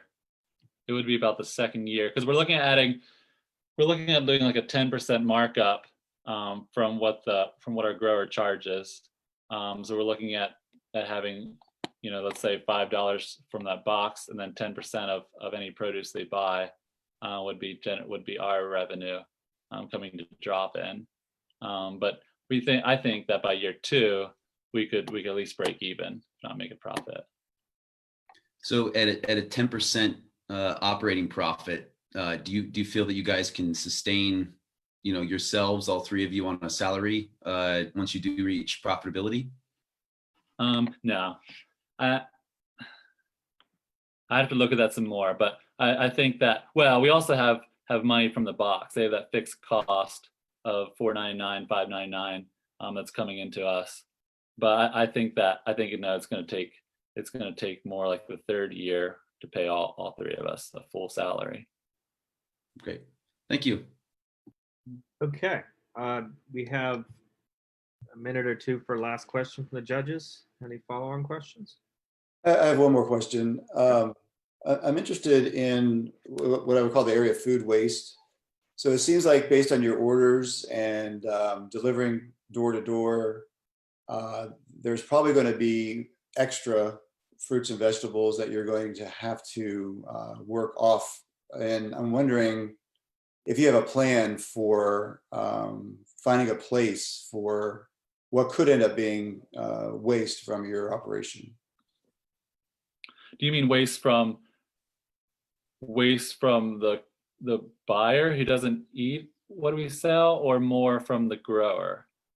So all the above. So it would be maybe the grower, the buyer, even orders that aren't fulfilled properly, over ordering, maybe student doesn't pick up their order, or it's at their doorstep and nothing happens, or things like that. How would you deal with what could become waste from your business? I would say something with like donation, because at that point, like, I don't know, because obviously we don't want to just like bring strawberries from person to person. Like, it doesn't seem right. So do something that's gonna help other people with it, since we're not going to be able to benefit from it. So why not just kind of give it to someone that can benefit from it? Mm-hmm. There could be, there could be a use for compost, for example, or there could be channels that could be used to, take care of that, be more efficient in delivery, those types of things. Right. Like, we don't want to just like throw it out. Yeah. Right. Like, that wouldn't be correct to do. That's right. Okay. Thanks. Okay, thank you, team. Thank you, judges. What I'd like to propose is that we just take a 5-minute break. So we'll come back on, let's just say at 10:35. Hopefully that's okay for the other team here. We'll start a little bit late, but we'll be okay time-wise. We'll give our judges a chance to take a break for a minute. And while we're doing that, team, I'll help get you set up and we'll work through things. Okay. So let's see. Team Extrigate, how are you able to share slides? Does that look like you have that function? Yep. We're gonna, like I said, we'll get started at 10:35. We'll just take a little bit of a pause here. I see everybody there. Welcome. Questions for me before we get started? Anything pressing? No, it's pretty straightforward. What we'll do is I'll introduce you to the judges, and then what we'll do is, so it looks like your slides come up. Excellent. So yeah, we'll be set to go on in a few minutes here. And we'll just go with the sort of standard setup where we have 20 minutes to present, 20 minutes for Q&A, and go from there. So awesome. I will be back in a minute.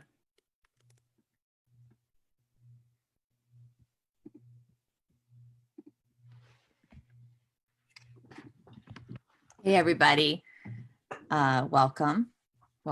It's all going very well on Facebook. I'm Lisa. I work on communications for E&I. And we're going to just take a little time, since we are still live on Facebook, for everyone to get settled. And I'm going to ask Jenna to unmute herself and put her video on so she can wave. So people wanted to be sure to see Jenna. I have to do a massive shout out to Jenna. We have Jenna's on our student team. She's a senior. She's been with us all year. She's done a great job helping us, helping E&I out, and particularly this week as we adapted quickly to taking the Ag Springboard virtual onto Facebook Live. She has been promoted to Vice President of Tech. Thank you. Yeah, Dan, I hope that's okay. Because she solves our tech problems very quickly, and she's done a great job, a really great job. So she's backing everybody up today and monitoring the Zoom and the Facebook Live. So great job, Jenna. Thank you. Thank you. Yeah, super. Very good. Very good. So let's see. I'm just going to see if we have any questions from our Facebook viewers. John Finnegan says, so far very impressed with these presentations and the no glitch technology to be able to participate virtually from Sacramento. Thanks, John.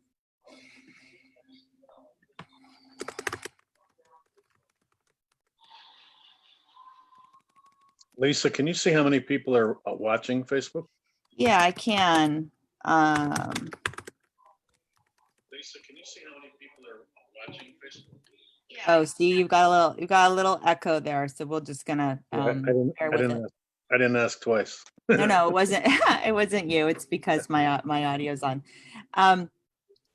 So we see the viewers. We've seen up to maybe 29 viewers at one time at the beginning. People are coming and going. We have 20 now, and then our reach. I'll explain these Facebook numbers. The last time I checked, our engagement was 78, 80, and that means that somebody clicked in some way. They engaged with it somehow, some way. And then the reach is so far above 800, but that's when I checked 40 minutes ago or so. That's a lot. That means it went by in somebody's feed and they saw some piece of it. So yeah, is it a lot? It's good. It's good. We like it. We normally do this privately, so it's way more than this piece of the competition normally happens privately. So it's way more than we have ever gotten before, because we never did it this way before. Seems like a lot to me. It's a nice number. It's a nice healthy number. Yeah, it's actually Jillian, gone up hear to me? What do you think? 1,300. Really? Wow. Oh, see, there's Jenna. 1,300 people reached, which is 1,300 really reached. Yeah, so there you go. That's your vice president of tech. That's all right. That's right. That's me. That's right. Okay. We've got a couple of minutes here before we get Dan back, and Mark, I have a question for you when you're ready. I am ready. Is it possible to do the judges Q&A without the screen, without the presentation still being up? Is that that's up to you. It would be, see how you're seeing everybody's faces right now. Yeah, that's good if we have it in gallery like this. And one of the things we can do in team is something to think about if you do want to show a slide, which you certainly do, because that's helpful if you have a graphic or some information you want to share that way. After you show it, you could always just jump out of slide share view and come back to gallery. That probably would take care of everybody seeing each other. Yeah, it's nice. It would be nice to see those faces during the Q&A if possible. Okay. But I defer to you, of course. No, that's a great suggestion. Thanks for letting me know. Okay. Looks like, well, we'll wait for Hunter. We'll be back. Are you talking about Zoom, Lisa? Yeah, so I don't have the gallery up, but I have the one shot at a time. So when somebody talks, it pops up. So I'm not looking at all of you together. Right now I'm looking at you because you're the last person who spoke. on the Facebook Live during the Q&A, the last or relevant slide from the presentation has been up, probably because of the screen share, and the teams probably want to be able to refer to their slides for judges Q&A. And I'm wondering if they can jump into those slides quickly as needed and then have the Q&A without the slides up, so that so that viewers see all the faces instead of a frozen slide. It sounds like you just need to stop sharing your slides when we start Q&A. Yeah, I Right, think, if that's okay with everybody. yeah, that's good. We'll just, when the team needs to share a slide, feel free to share the slide. And then when it's time to have some more discussion, just toggle off of slide share and we'll be all together. Okay, well, let's get started.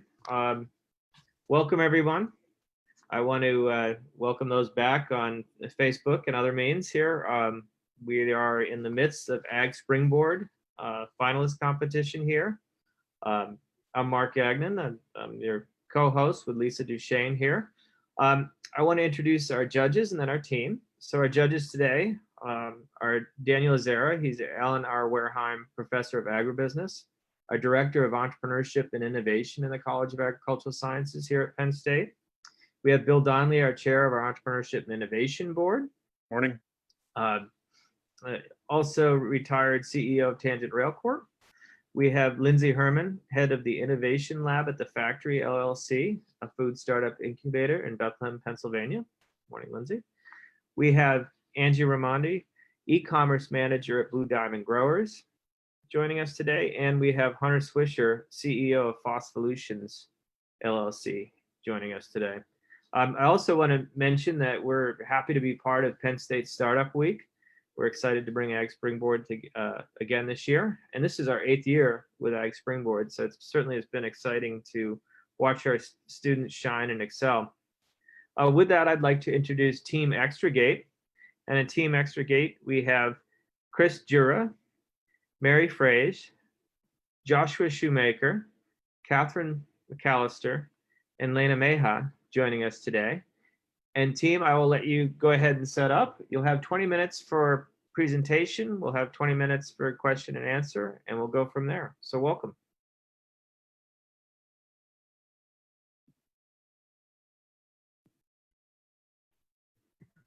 All right, can everyone see this?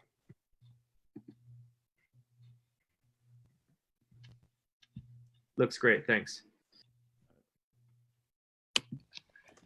Whenever you're ready, Lana. Ready.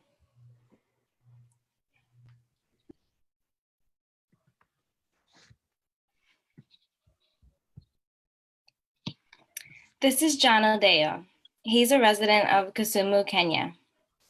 We have been in contact with John all semester.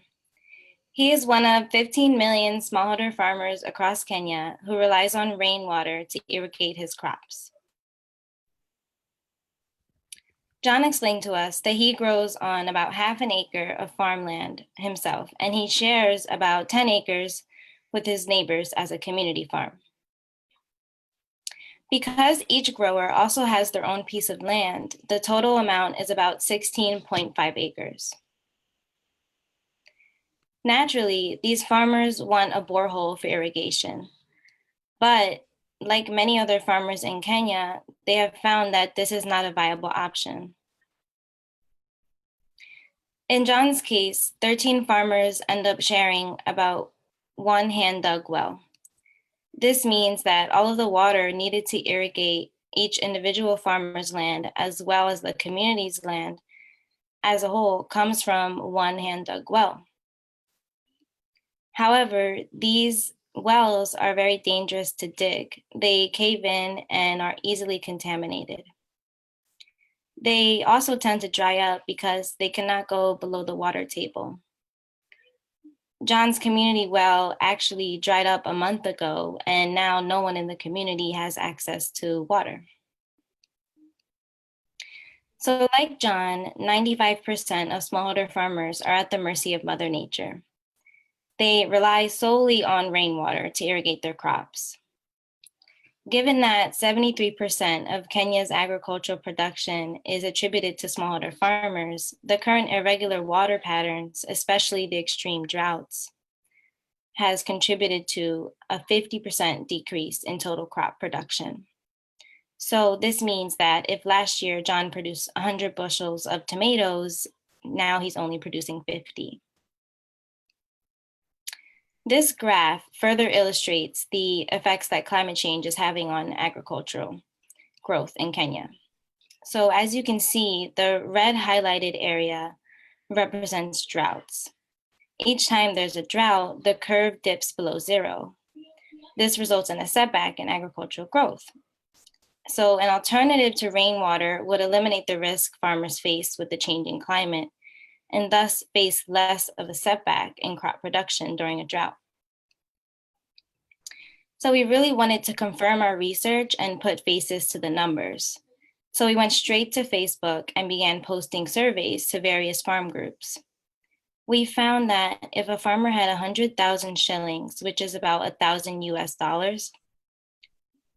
more than 75% of these farmers would invest in a new water source or improve their water source.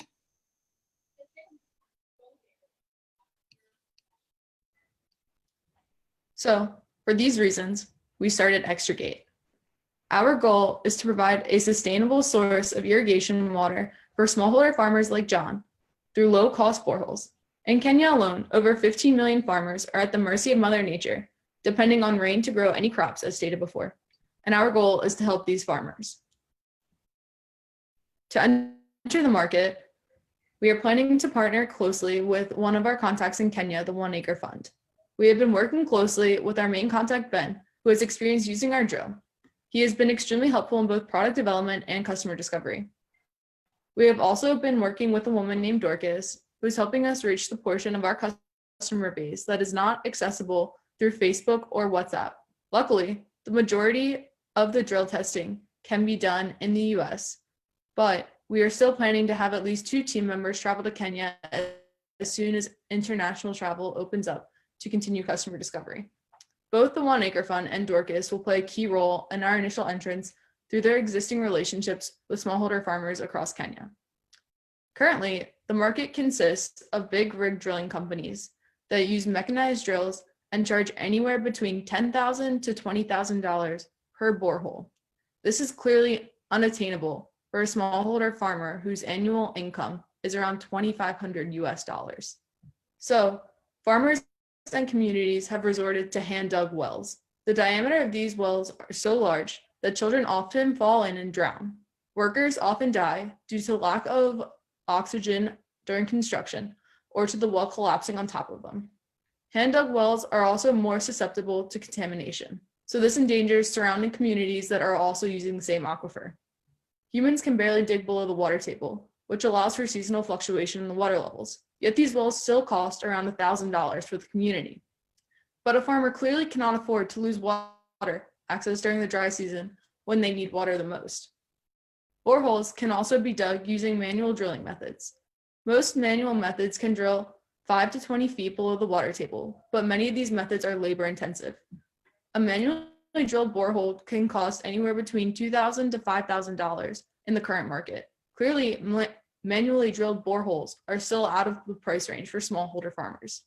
Extrigate falls into this category, but thanks to our new drilling technology, we are able to bring the price down to levels that farmers can actually afford. Our drill uses a new technology that has been used for many years in the mining industry called reverse circulation. It is mainly used to collect uncontaminated samples of material far below the surface. The main principle behind reverse circulation is that compressed air is pumped to the bottom of a borehole, creating a pressure gradient that is strong enough to bring water and soil cuttings to the surface. So, as you can see by this picture, the drilling process is relatively simple, and it only takes 2 people to operate. As you are drilling, a consistent flow of water and soil cuttings exit from the output pipe and flow into a reservoir to be recycled back through the process. This drilling technology has been tested over 100 times in Africa and the United States, so we know that it is reliable and a viable option. Our drill allows us to go twice as deep as hand-dug wells and far below the water table for less than half the cost of a mechanized drill. But is price really that big of a factor? We went to the market to find out. After 750 farmers were surveyed, 90% of responses, they said they did not have a borehole for 2 main financial reasons: a lack of personal funds or the high erection cost. This shows that it is imperative to provide a price point that is affordable for these farmers, and why the cost per borehole is our main concern. Luckily, as mentioned, our new drilling technology allows us to alleviate financial worries for some of these farmers. The upfront cost of our drill and all of its components is $1,700. After obtaining the drill, the variable cost of each well is $330. This number includes the extra materials needed to complete the drilling process. This includes the water needed for the reservoir, as well as their transportation to and from the site. These price points, along with customer discovery, are what helped us to arrive at our market price of $800 per borehole. With this market price, it would take us only 3 boreholes to break even. $800 per borehole may seem like a high cost for a farmer who only makes $2,500 per year. Many farmers, as we have seen with John, are willing to split the cost of the borehole between themselves and their neighboring farms. For example, with John's community, splitting the cost decreases the percentage of their income spent from 96% to less than 8% for 3 boreholes. Splitting the cost will allow farmers to focus less on finances and more on crop production. In cases where it may be a smaller group or an individual without nearby farmers to split the cost with, we will offer a 1 to 2 year microfinancing plan that should put the cost within reach for any farmer who wishes to purchase a well. If the farmer does not complete their monthly payment, we have the ability to cap the top of the well until all dues have been paid. We have mapped out a first-year pilot to further demonstrate money in motion within our venture. Our plan is as follows. We would like to start with 2 drills, costing a total of $3,400. We would run these drills simultaneously. We would then hire 2 crews to conduct the drilling process. Each crew would consist of 3 drill operators and 1 manager who has more knowledge of the drill itself in order to oversee operations. Because it takes about 3 days to complete the process of drilling the hole and casing the well, each crew would be able to drill 2 boreholes per week. We would repeat this process cyclically until the drills wear down to the point of needing replacement. Taking into account an 80% success rate of drilling wells, we've come up with a conservative estimate that we would see almost $42,000 of profit from 208 boreholes drilled in our first year. The money from the Ag Springboard competition would cover the upfront costs of our drills and any unexpected costs we would run into early in the process. But most importantly, it would help us to put some of our pilot plan in motion. This graph shows a 5-year projection that models annual profit versus drills in operation. The revenue from the previous year will be used to purchase more drills, expand our operations, and thus increase profit. Over 5 years, we expect to grow the number of drills in operation from just 2 drills to 20. This will lead us to a profit of over $400,000 in that 5th year. In order to get the numbers for our model, we had to consider the revenue per borehole, the cost of goods such as drill parts and materials, and the payroll for our crews. These numbers were able to give us our gross profit. As you can see here in this chart, each year there's a steady increase in the number of drills at work. This will in turn lead to an increase of gross profit. We project that by year 5, there will be a 10-fold increase in both revenue and profit. We are going to take a few steps in order to reach these numbers and to grow. Firstly, we'd like to establish multiple locations or franchise across Kenya. Improving the process to become more efficient would overall decrease our market price to reach even more customers in need. Doing both of these will allow us to expand to the neighboring countries of Kenya after 5 years, and eventually throughout the rest of Africa. This may seem like an ambitious growth plan, but our numbers show that the demand does exist. Ben, our contact at 1 Acre Fund, has a friend who digs boreholes for the price of $4,000. Every time that they dig a hole, he finds that word of mouth quickly spreads, and several local farmers express interest in getting their own borehole. There are people who even come up to him at the drilling site, asking when he can help them next. We wanted to have a way to quantify this demand, so we put out surveys to gather more information. As we have stated before, 95%, or 15 million smallholder farmers rely solely on rainwater. Our numbers came back showing that 90% of smallholder farmers surveyed are interested in getting their own borehole. Taking into consideration that multiple farmers work on a singular farm, we would have a strong target market of approximately 4 million farms. These numbers are just in Kenya alone. Once we expand, the continent has about 33 million smallholder farms that may benefit from this service. As we have said before, we eventually want to expand into this territory and provide a water source to as many people in need as possible.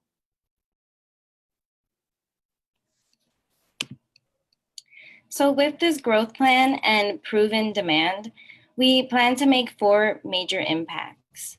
First of all, we will be providing farmers with a consistent and adequate source of water throughout the entire year. This alone will greatly impact the farmer's way of life.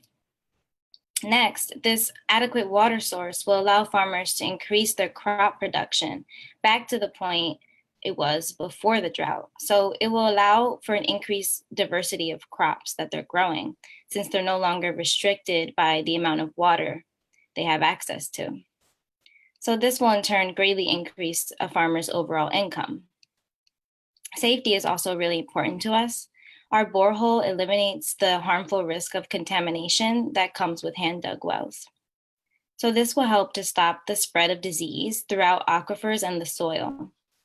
This increase in sanitation standards will decrease the community's risk of obtaining disease through a local or private well. Finally, our venture would employ dozens of Kenyan people, providing jobs across the country. As we grow, so does the number of employees. So we have the ability to enact change on not only the farmers we're helping, but also the Kenyan people that we're employing. We hope that our venture can provide these benefits directly to farmers like John Odeo. After working with John throughout our development, he's told us that his community would be interested in having 3 wells drilled as soon as possible. 3 boreholes for this small rural community would give these farmers a reliable and adequate source of water. Farmers will have a more successful growing season and the ability to grow more profitable crops that require more water. Not only will this increase the farmer's income, but the overall well-being of their community. With the help of the College of Ag Sciences, we will be able to reach farmers like John all across Kenya.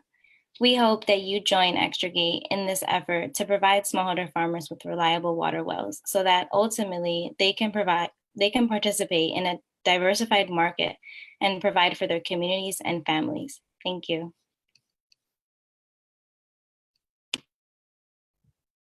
Okay, thank you, team. And we'll turn it over to our judges for question and answers. We'll start with Dan Azera. Dan, questions for the team? Okay, thank you. Nice job. I have a couple of questions about the drill itself. How available are these drills? Are they easily obtained in the supply chain? And is there any IP around them or any proprietary costs that would be associated with using the drill? So this here, do you mind if I reshare not at the all. screen? Here.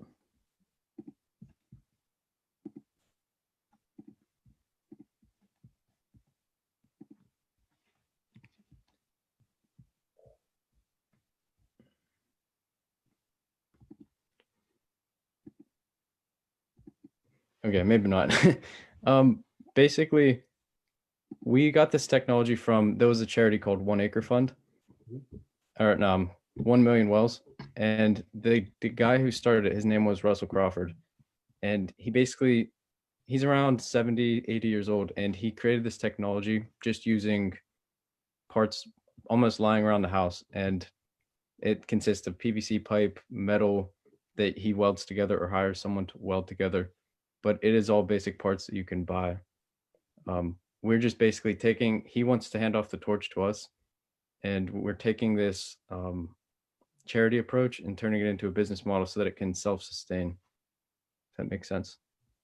Yeah. Where are the drills manufactured? Where would you obtain the drills?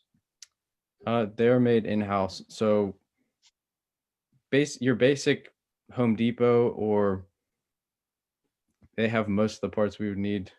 An air compressor. Yeah, it is pretty simple to get the parts. Okay. The point of clarification, I think, beyond irrigation, is the water obtained from this process usable for other household uses or drinking, or is there any other use besides irrigation for the water? So because that we're not, oh, sorry. No, you can go ahead, Maddie. We're not tackling testing or purification.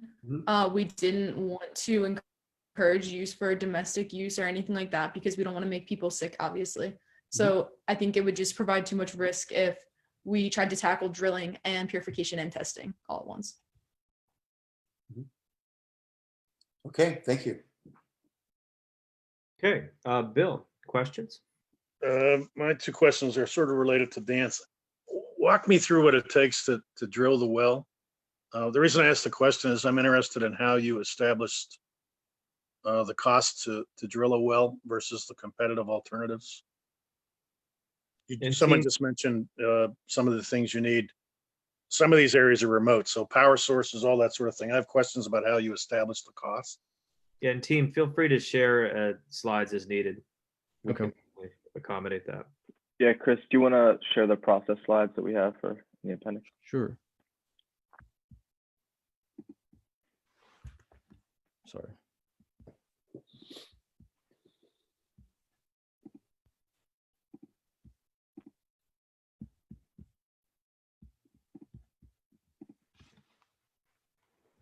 So this is a quick walkthrough about how it works.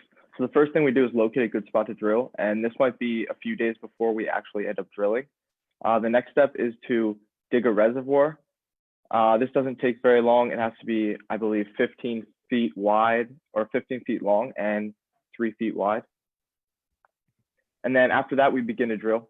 So like we said, we use an air compressor to pump the excess water and drill cuttings up through the pipe. So a hose is connected to the very bottom of the drill bit. And then as we get deeper and deeper, we can add pipe sections and a couple as we go through. So we can remove the handle and put in a new set of PVC. And by reattaching the handle, we can dig farther down. So once we get through here, the air compressor again is used to force soil cuttings up to the surface. And this drilling process will be able to reach all the way down to the water table. Then after digging, we simply do the reverse and remove all of the PVC piping that we currently use and the drill bit. And then finally install a well casing. And then once a well casing is installed, the farmer himself can outsource a pump, or we can help him outsource a pump from different companies, because there are two major companies right now doing it very well, Future Pump and Sun Culture, who have current technologies that help farmers pump irrigation water out of boreholes. Yeah, and more so on the costs you were talking about, like sort of how we came up with our 5-year breakdown. Is that what you were asking also?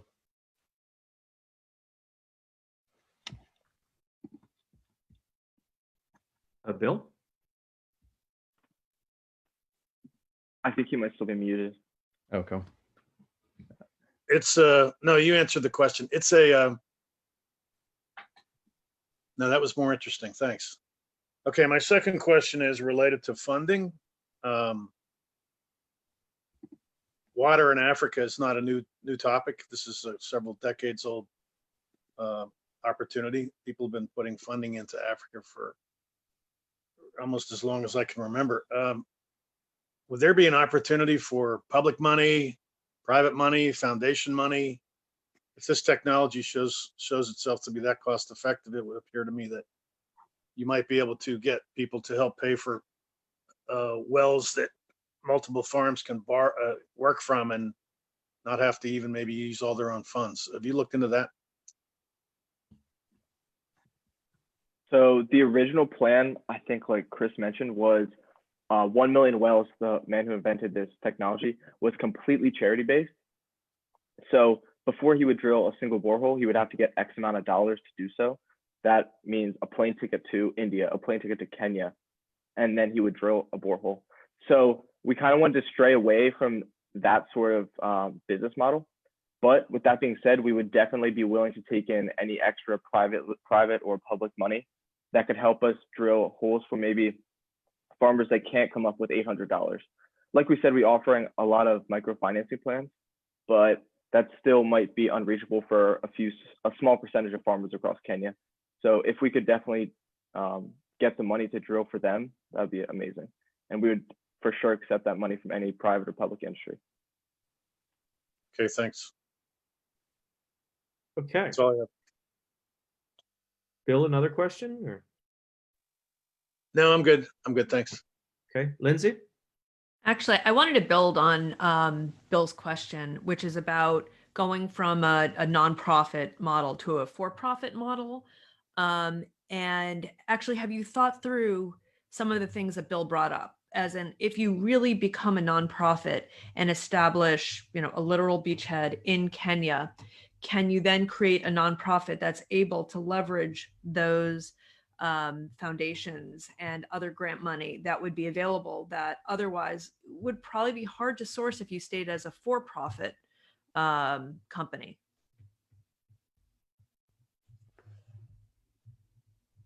So I'll reword. Have you considered how you could change the founder's nonprofit model to make it more of a pilot program in a single country where you don't have to buy a plane ticket to drill a single hole in India or a single hole in Kenya, but you're actually using your resources to focus on a specific geographic area like the city you've chosen to roll out a nonprofit that's more robust? So I have spoken to some people that do similar things to us in different countries.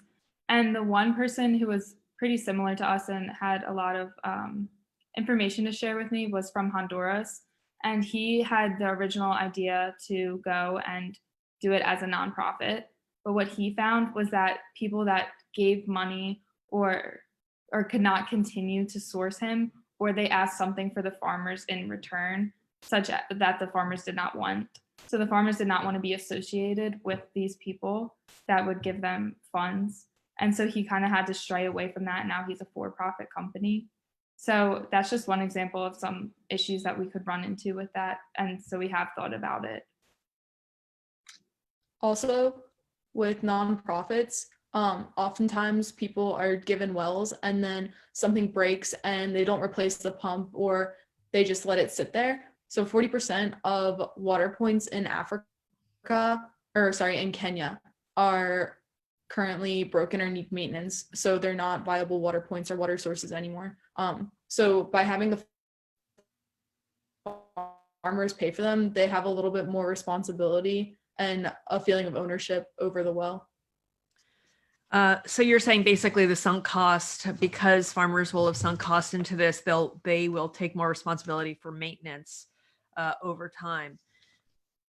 Yes. Yes. So building on that, so are there any sources of recurring revenue? So once a well has been drilled, are there any other revenue streams that come out of that well? Maybe not necessarily out of that well, but with changing seasons, aquifer levels often fluctuate. So in a couple years, based on like past weather patterns and rain and all those sorts of things that go into it, there is still a possibility that the well could dry up. So not from that well, but from that farmer could still contract us to drill another borehole for him. Or dig the same one a little bit deeper. Right. And so actually that's a great build, because if possibly something to build in would be that, put in a contract. So should they need to go deeper, you can send guys out who, for a built-in fee, a subscription price would come out and maintain it, et cetera. So have you thought about adding that kind of maintenance to your model? Yes, we have. Not yet. Wait, I think that is part of what we want to, like, as a service offer. We haven't sort of built that into any of our revenue, like you said, with like recurring revenue, like that can come somewhere else. But we have thought about, like Maddie said, these wells can break down, and to set ourselves apart, we want to be part of that and, help maintain these drills or boreholes. Great, thank you. Okay. Angie, questions on your end? Sure. So you guys had mentioned that, initially building awareness through word of mouth, but beyond word of mouth, how do people find you?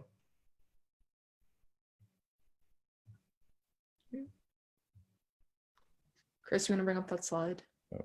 Yeah, which one? How we'll reach our customers.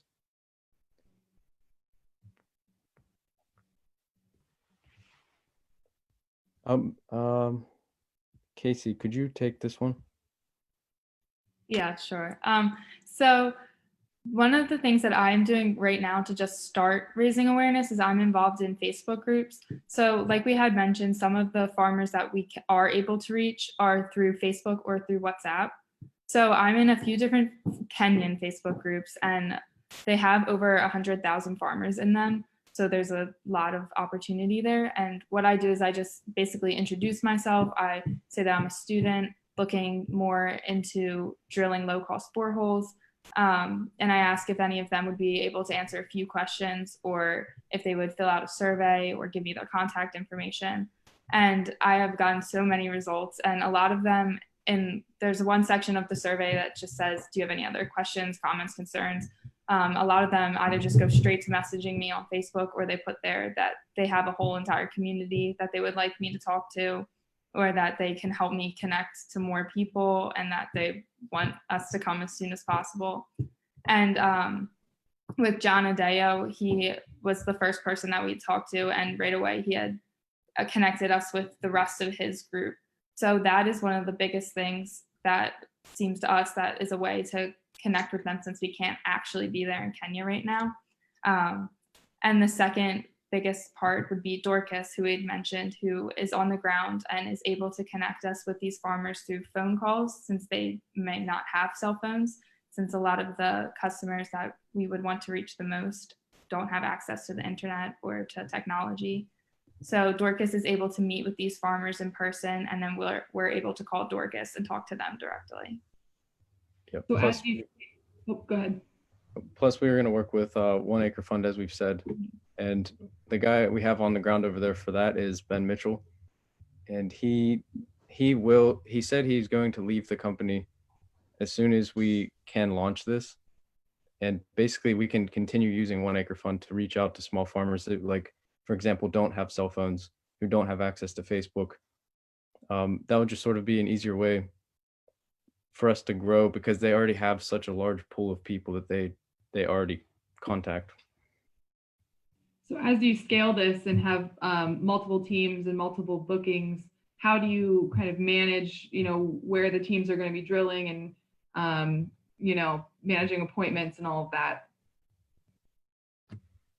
So the biggest thing there would probably be geography-wise, like where the most farmers are, because some areas like Kisumu are more heavily populated with farmers than like Nairobi.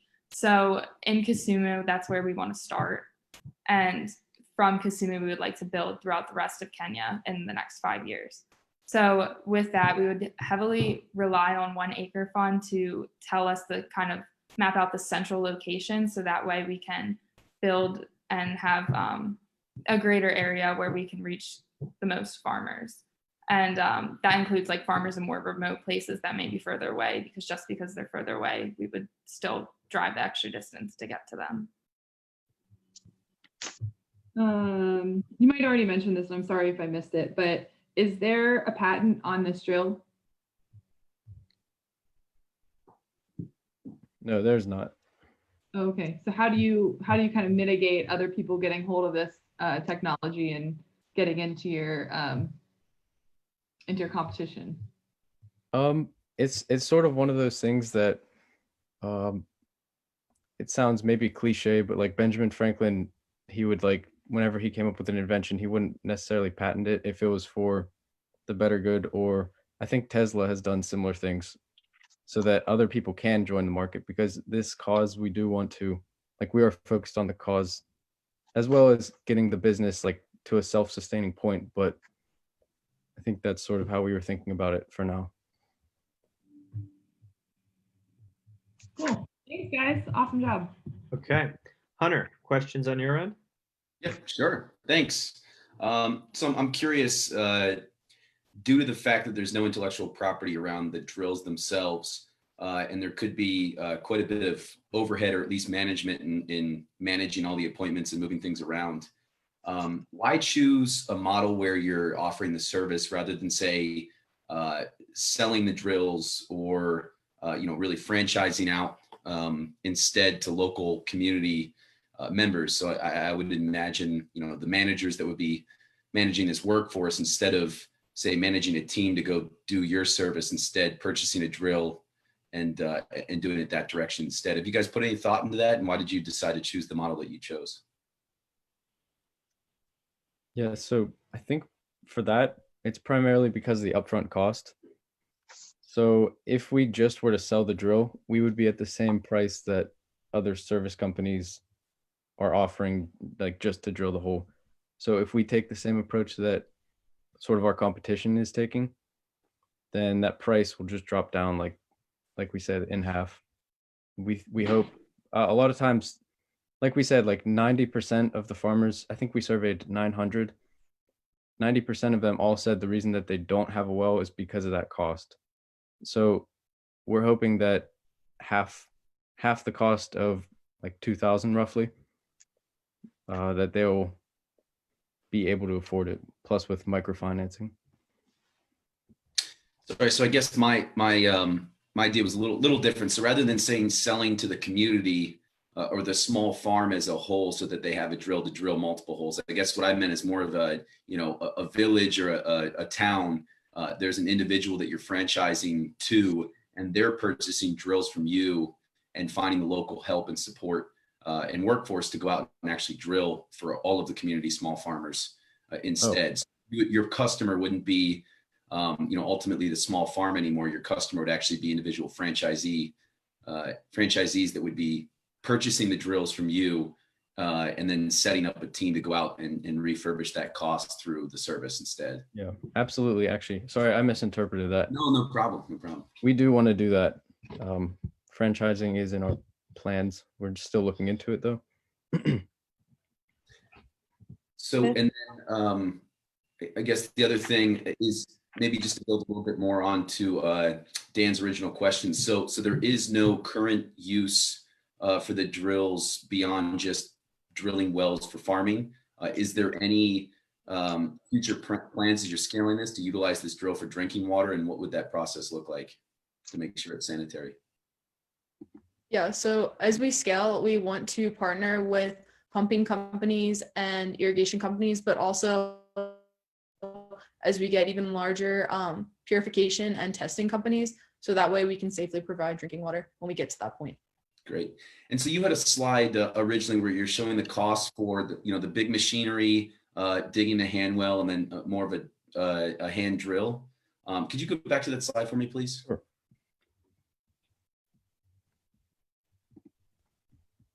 Great. So that $10,000 to $20,000 cost for the big equipment, is that for a piece of equipment itself, or is that for an individual well being drilled? That's an individual well. Oh. The machines can cost like hundreds of thousands. Yeah, the reason it's so expensive is because the machine itself is extremely expensive, and they can dig thousands of feet down. Makes sense. It also requires engineers and educated people to operate. So their labor cost is a lot higher.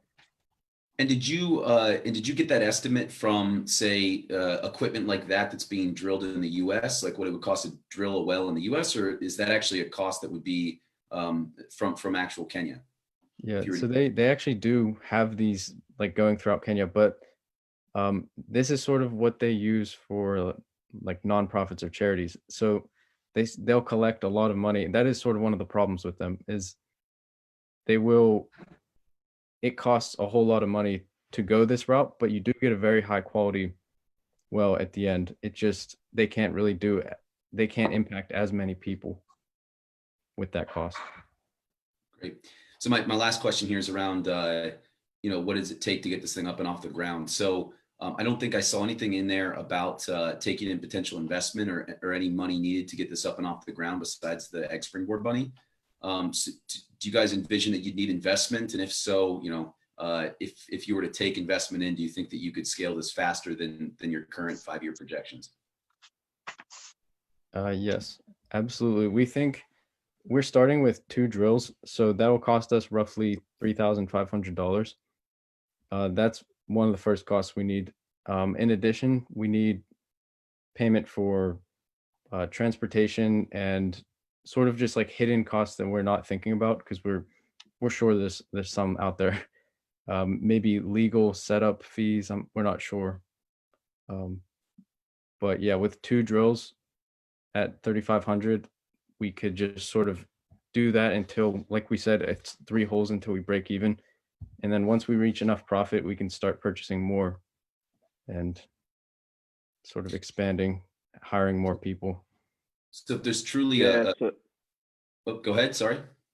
I was going to say with your scalability question, it's not difficult to purchase and then make our own drill. We can do it in about less than a week. The hardest part is getting all the materials in and then welding the drill bit together. But that's not a difficult process. It doesn't take a year to make a drill. So with that being said, we can definitely scale quite quickly if we see that the market is a lot bigger than we may have expected, or if we're growing in the market a lot faster than we expected. Yeah, that was going to be my follow-up question. There is if there's truly, a pretty high demand here and 15, million small farmers in Kenya alone. I imagine if you can pay off a drill in just 3 services or 3 holes that are being dug, and you can do 2 per week, you should be able to pretty quickly prove out, that model. And really, a venture-based investor is going to say, well, what does it take to go get 1,000 drills, out next year to start to pay these things off and scale pretty heavily? So something you should think about. And I'm sorry, I just thought of a last question here. Does the cost that you've accounted for the materials to produce the drill, does that include the shipping from wherever the location that you're going to be producing the drill and getting it to Kenya? Or is it going to be produced in Kenya? Yeah, we did account for that because when we did add up all the costs, we got around $1,200, but we had a few like to be determined values. So we looked into it and basically just to play it safe, we rounded up to 2,000 for all of those costs. Yeah, because I can imagine, depending on if you're producing it in Kenya or not, shipping a 20-foot plus giant chunk of metal is probably going to be something that's relatively expensive. So something just looking for that model. If you're looking for local producers in Kenya, you might have a higher chance there of getting those costs down. Yeah, the drill itself is. You can go. The drill itself has actually been made in Kenya already. So it's definitely possible to do in-house there. Ben Mitchell made actually 2 different types or 2 different versions of the drill. So it's definitely possible to do in-house. Yeah. Great. The most expensive thing is, like Josh mentioned earlier, would be the drill bit, and that has to be welded, but that can be welded in Kenya. Awesome. Thanks, guys. Okay, we're running close to our timeline. One last question or any follow-on questions with our judges? Nope. Okay. All right, well, thank you, team, and thank you, judges. We will rejoin at 4 o'clock today to announce our finalists via this platform and Facebook Live as well. We'll take a minute to set up for the next team, and we'll go from there. And I see the next team has arrived. Thank you. Team. Thank you, guys. Bye, guys. Bye, everybody. Okay. So our next team will be Sabre Smoothies, which is set to go right here at 11:20. We'll make sure teams will join here. I see if Jasmine and Kyle have joined. I also see if I see Angela. I'm going to add Angela on as a panelist. Angela, you should show up as a panelist. Let's see what else we have here. Oh, there's Angela. Hi, Angela. Hi. Okay. We're waiting one or two others, or we have the team here. Let's see, make sure I have everybody here on the. Okay, there's Jasmine. Are you, who's going to share the slides today? I am. Jasmine, do you want to just test that before I introduce everyone? Yeah. Just try sharing my screen.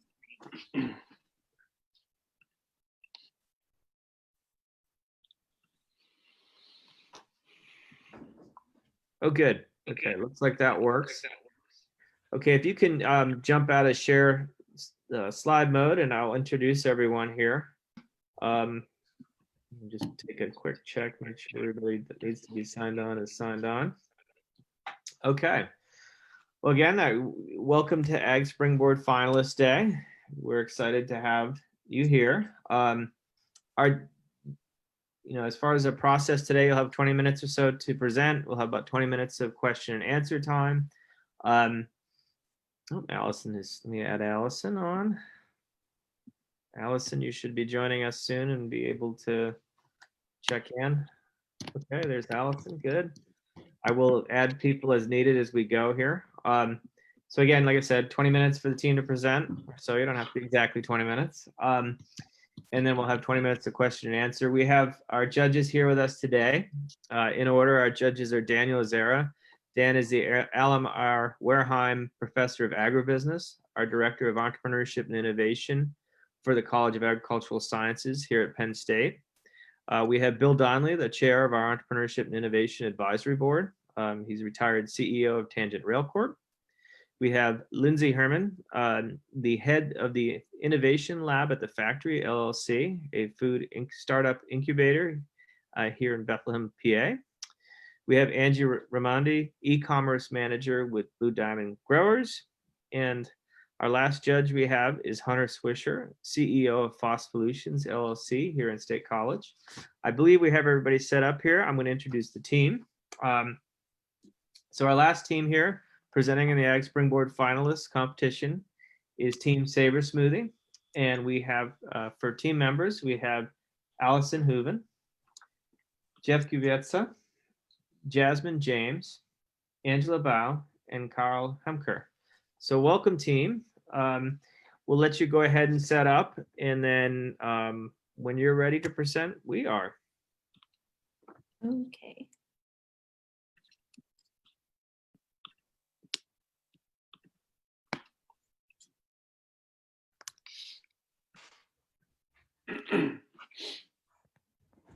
Okay, we can see your slides. Okay. So am I good? Yes, looks great. Okay, so we are Sabre Smoothies. So the problem that we are addressing is food waste. US food waste takes up about 30 to 40% of our actual food supplies. So that's food that's not making it to the market or is not being consumed. This can occur through spoilage, excess buying, blemish control. And by blemish control, I mean if something looks odd or has like a mark on it, it won't make it to the market, or people just won't buy it and it'll get thrown out. The graphic I have shows like how much each part in the food supply chain makes up what amount of waste. And we will be focusing more on the supermarket, grocery store, and distribution portion, which is about 16 billion pounds of waste. And I have a quote at the bottom from Feeding America that says each year 72 billion pounds of food goes to waste while 37 million Americans struggle with hunger.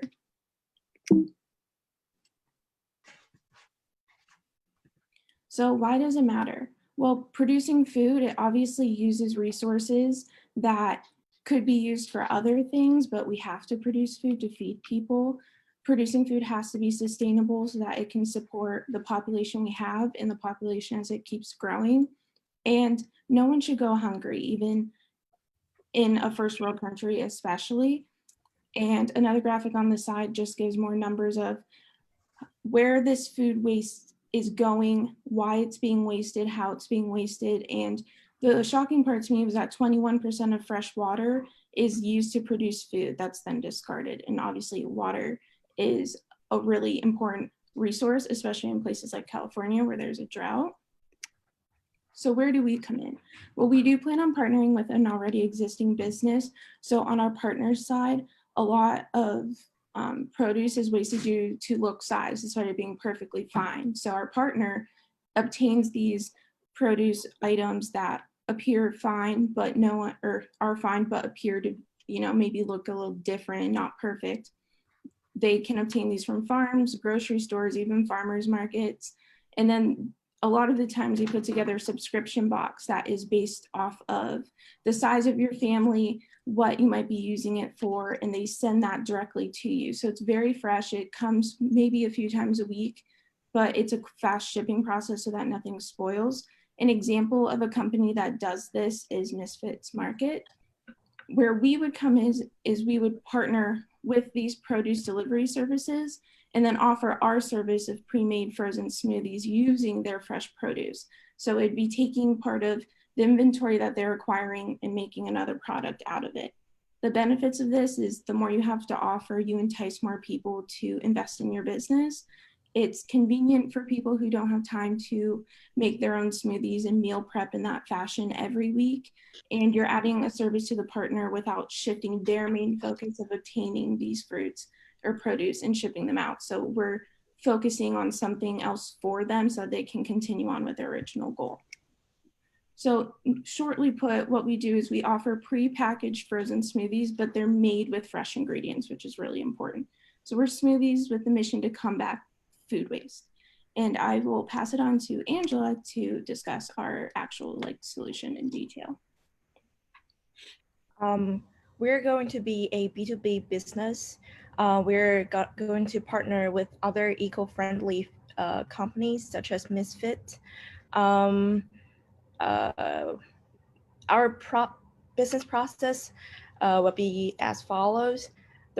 Firstly, we'll find a partnership with a company who to supply us with our resources. We use this byproduce to reduce this issue of food waste.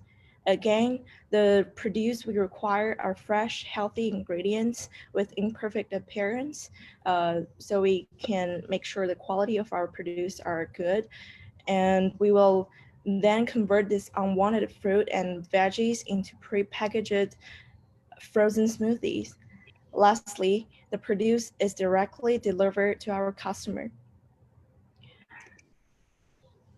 Here's our smoothie recipe. Our team did extensive market researches and designed our recipes.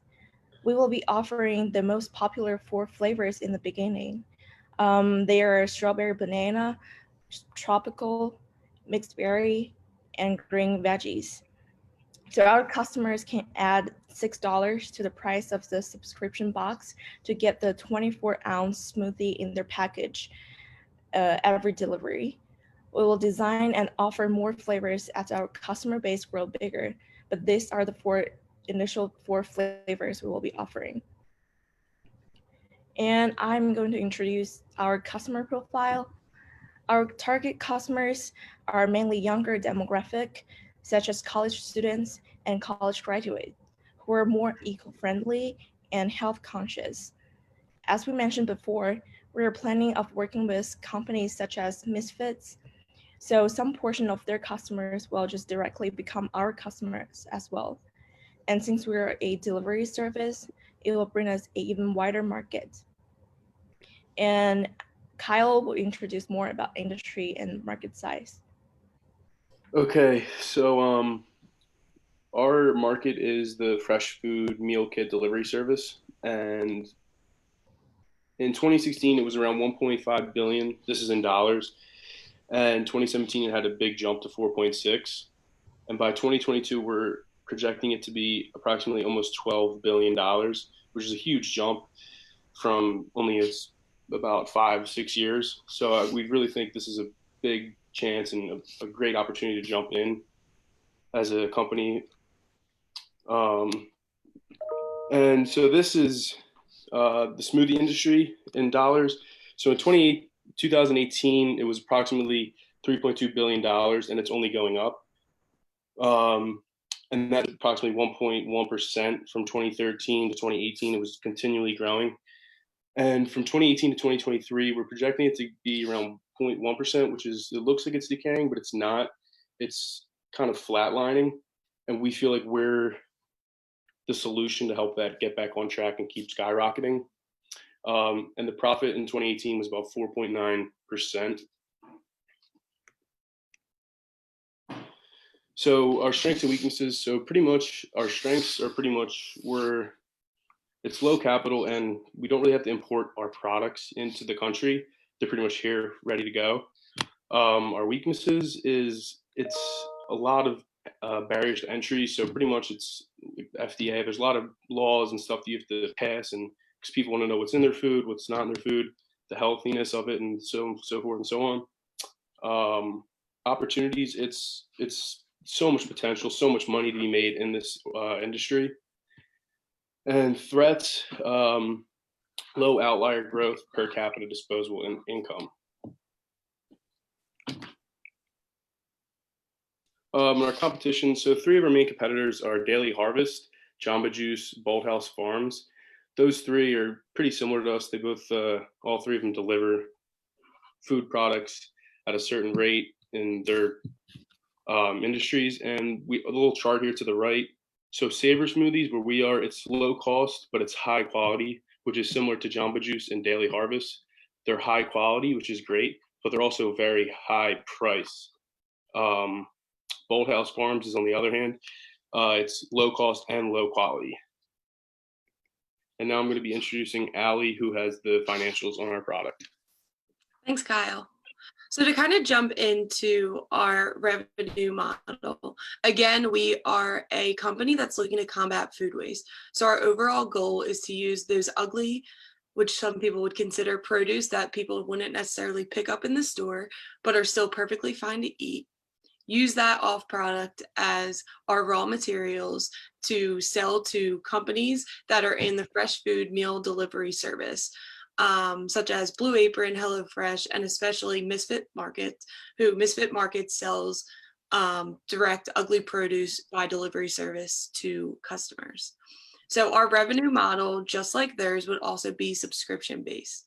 So in this lineup, we would be the suppliers of not only our proprietary smoothie ingredient, like recipes, but also we would help already established companies reach out to local produce producers and create those connections at low cost. So basically our target client is actually the food service companies, who then target our target customer, which would be the millennial based and people who are very health conscious and also eco conscious. So looking at some benchmarks that we were able to do through our research, the service fees of these box sizes on a weekly basis ranges anywhere from $20 to $40, depending on size. We've also used a $4.50 markup fee, and this is, again, just benchmarked directly from what our competitors are already doing in that space. Another proprietary intrigue that we would offer as a company to our clients would be some customer data. So we would be able to let them know who is really interested in buying this produce, who they haven't been able to yet reach with their current product lines. So as mentioned, it is a $4 billion industry. So this is very big to get in. And instead of being our, we could actually go back to the one more. No, it's okay. Working with the elements. One more, sorry, for the funding requirement. There we are. Okay. So this is a very large industry to get in. However, there's actually, and it's largely growing as it's almost has a 300% growth rate we saw by 2022.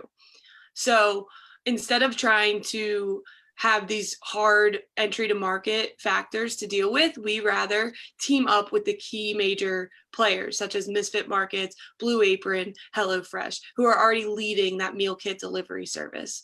So this would actually have low funding requirements for us as a company. We look to see that there's low capital as we'd be coming into these already very well-established companies and using their warehouses and their operating systems for our same production line. So through lowered costs through the partnerships, we would really just have to focus on, as our company, of our contracted employee wages, and then also funds for procurement and customer acquisition. So obviously we have to fund these partnerships, but then also the local dealers who we'd be looking to source produce from. And then to our next slide, we can focus on some of our goals. So we kind of mapped out the first 3 years that we think would be feasible, but yet also a high achievable goal to make. So first, we really want to target Misfit Markets. We just believe as a company, we are very socially driven to make an impact on the world around us, and we feel our mission very closely aligns with theirs. So Misfit Markets seems like the easiest and most attainable partnership to first obtain to enter the market. Also during this time, we want to spend time in research and development to create these very delicious and tasty smoothie recipes. So by year 2, we'll really be focusing on our product expansion.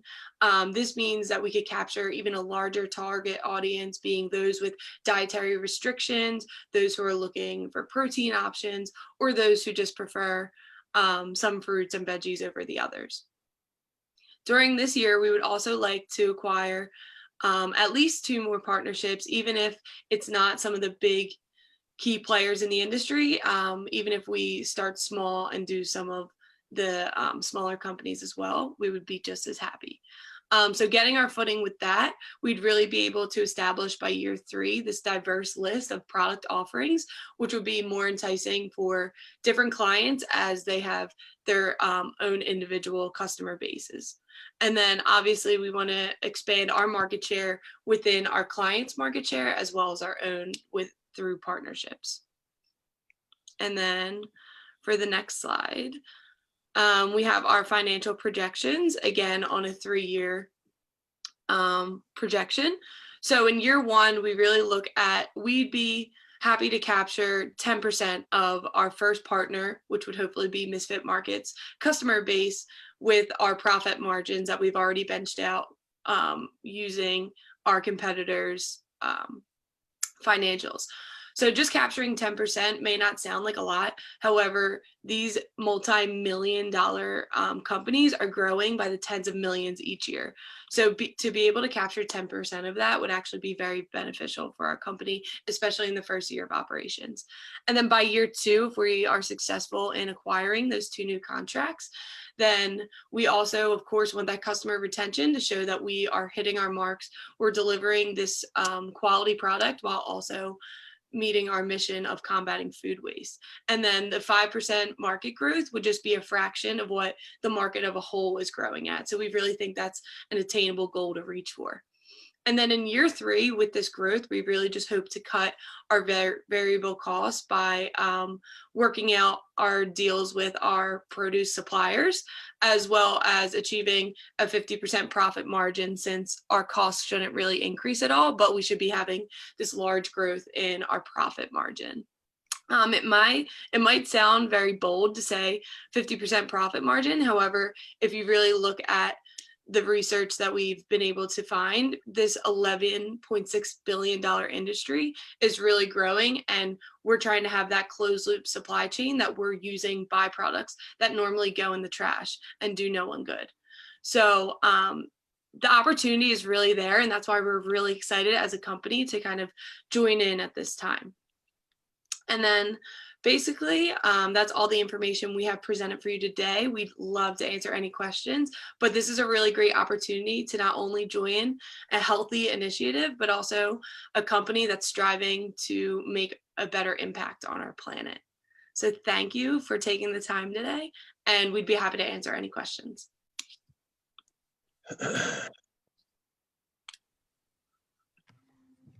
Okay, hi everyone. Is Mark, can you hear us? Okay, Mark's having a tech issue. So we're gonna go through judges' questions. Dan, any questions for the team? Sure.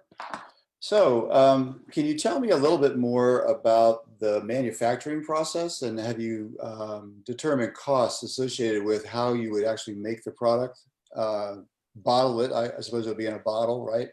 And then deliver it to your partner? Sure. So our cost to make is actually very low, since our materials are usually byproducts that are discarded, and then it would actually be like shipped in prepackaged bags. So the portions are already mapped out according to our recipes that we've done our research and development on. And then as we briefly mentioned in our smoothie recipe slide, the $6 includes our profit margin to make for a 24-ounce smoothie, which is almost like a meal replacement. So for our clients, it's a $6 meal, which is very cheap and affordable for people in their 20s.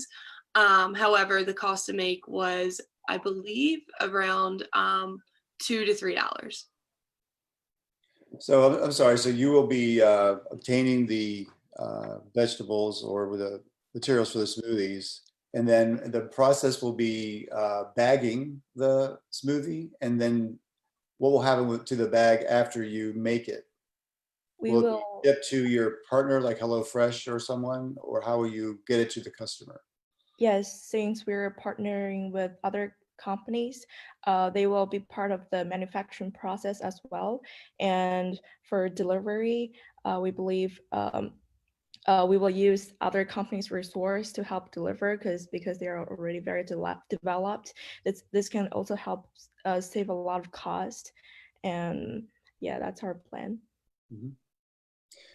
Second question, can you go back to the slide you showed? It was a bar graph of the revenue. It was kind of a third of the way through, probably.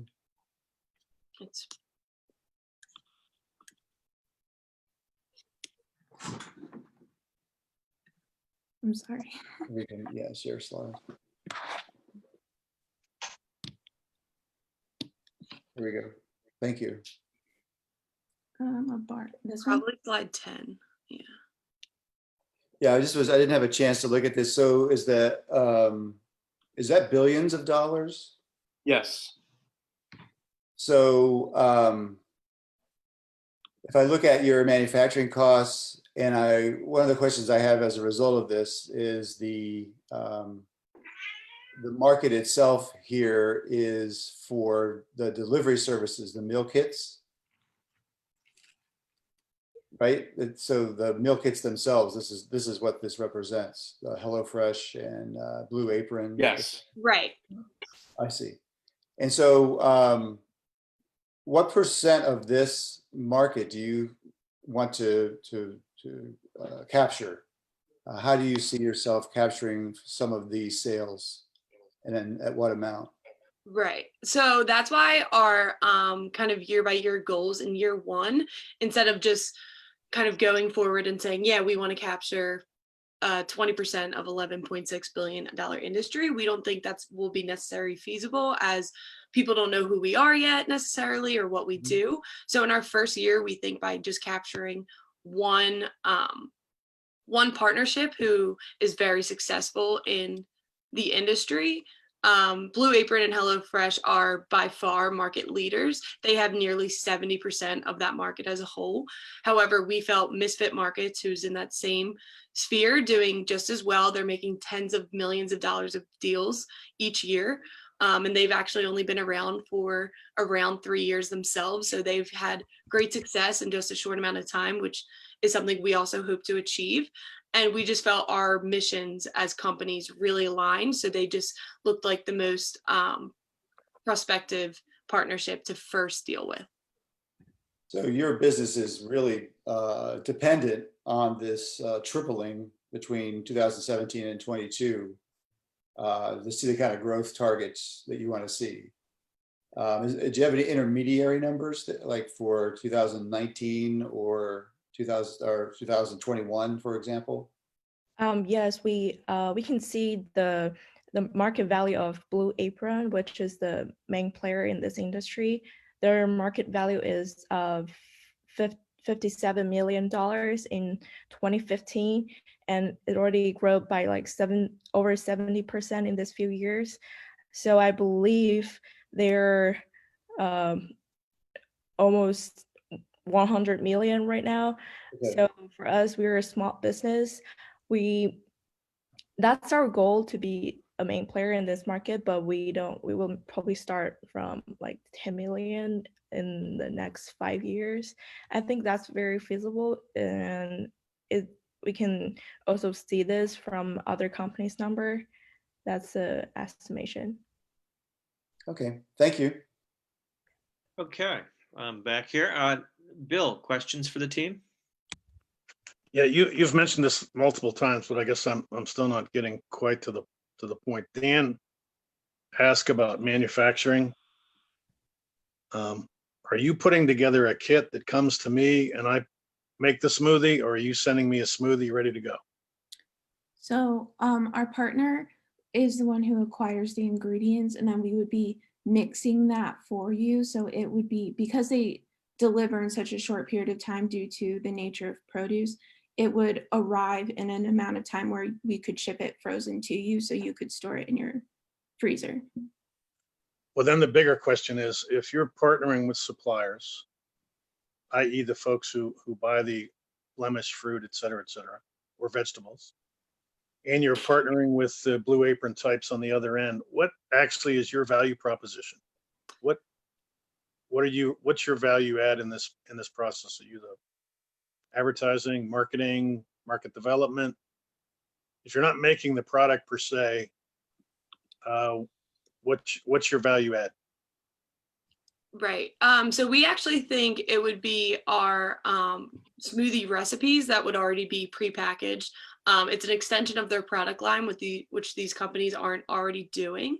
And then also we would help our already established partners in-source very locally. So we'd look to partner with local grocery stores, maybe not these big box stores that they're probably already going to. So we would look for local produce on the side of the road, those kind of people. So helping their insourcing, and then also we're establishing the product of the smoothie recipes.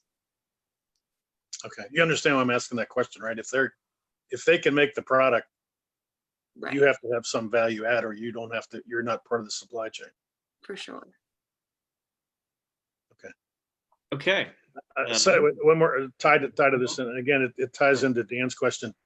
You mentioned sources of some of your numbers tended to be industry sources or competitive numbers. Have you built a cost up basis for what you have to do, or are you doing it based on what you think the industry costs are?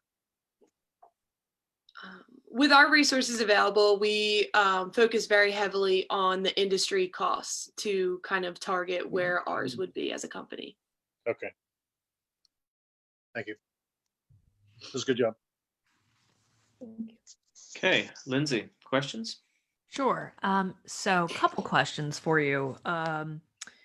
First one is about delivery. So these boxes from, say, Misfit Market, they don't need freezer packs for them. They ship them to a limited geographical location so that they don't have to worry about the added cost of freezer packs and insulation. That actually contributes a lot to cost for these services. You mentioned creating frozen smoothies.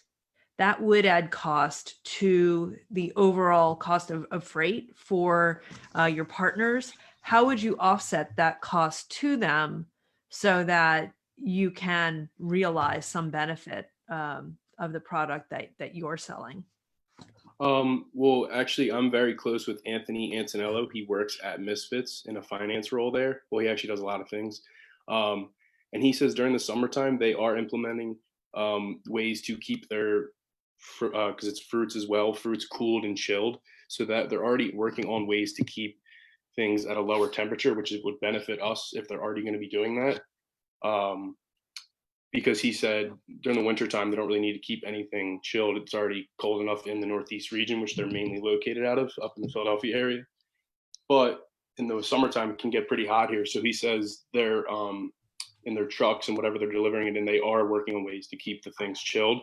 So that would help us because we are smoothies, which need to be frozen. So if they're already going to be doing that, then they will be keeping our products frozen.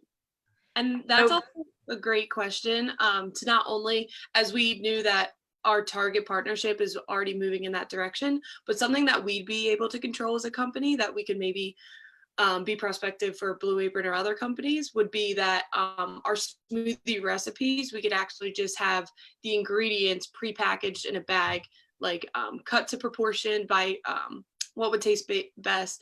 So actually it wouldn't necessarily need to be frozen. When the person received the package, they could put that prepackaged bag into their freezer, and then all they would have to do is add to a blender. That would also could offset some cost. Sure. So just understand, when you take a frozen product and you put it in a box and it gets shipped, you have a lot of freeze thaw cycles that can potentially happen. The first time it thaws is when it is in transit, and then it comes out. So you've got some variable temperatures there that could have food safety implications, especially if there's some hang up in that, last mile to home. So as you think about what your product is and how it's going to be partnering with a shipment that needs to mostly be ambient, except when there's fruit in it, it's definitely something to consider. So going back to your smoothie recipes, how do you create consistency with them over the year? Because, there's seasonality with fruits and vegetables, and it's hard to be consistent if you're dependent on your partners to provide you what they happen to have extras of. Right. So part of a lot of these company subscription services is they will show their customers what they have available throughout the seasons, and they are able to choose a box and maybe take something out, add something in off of the standard box. So it would kind of be like that, where we would have seasonal smoothies based off of what ingredients are available from our partner, which would just appear as an option for a customer to choose. So another question I have is about Misfit Market. Kyle, you mentioned that you're close to a guy in finance there. Has he indicated that they have a lot of leftover produce that they're stuck with after a shipping cycle?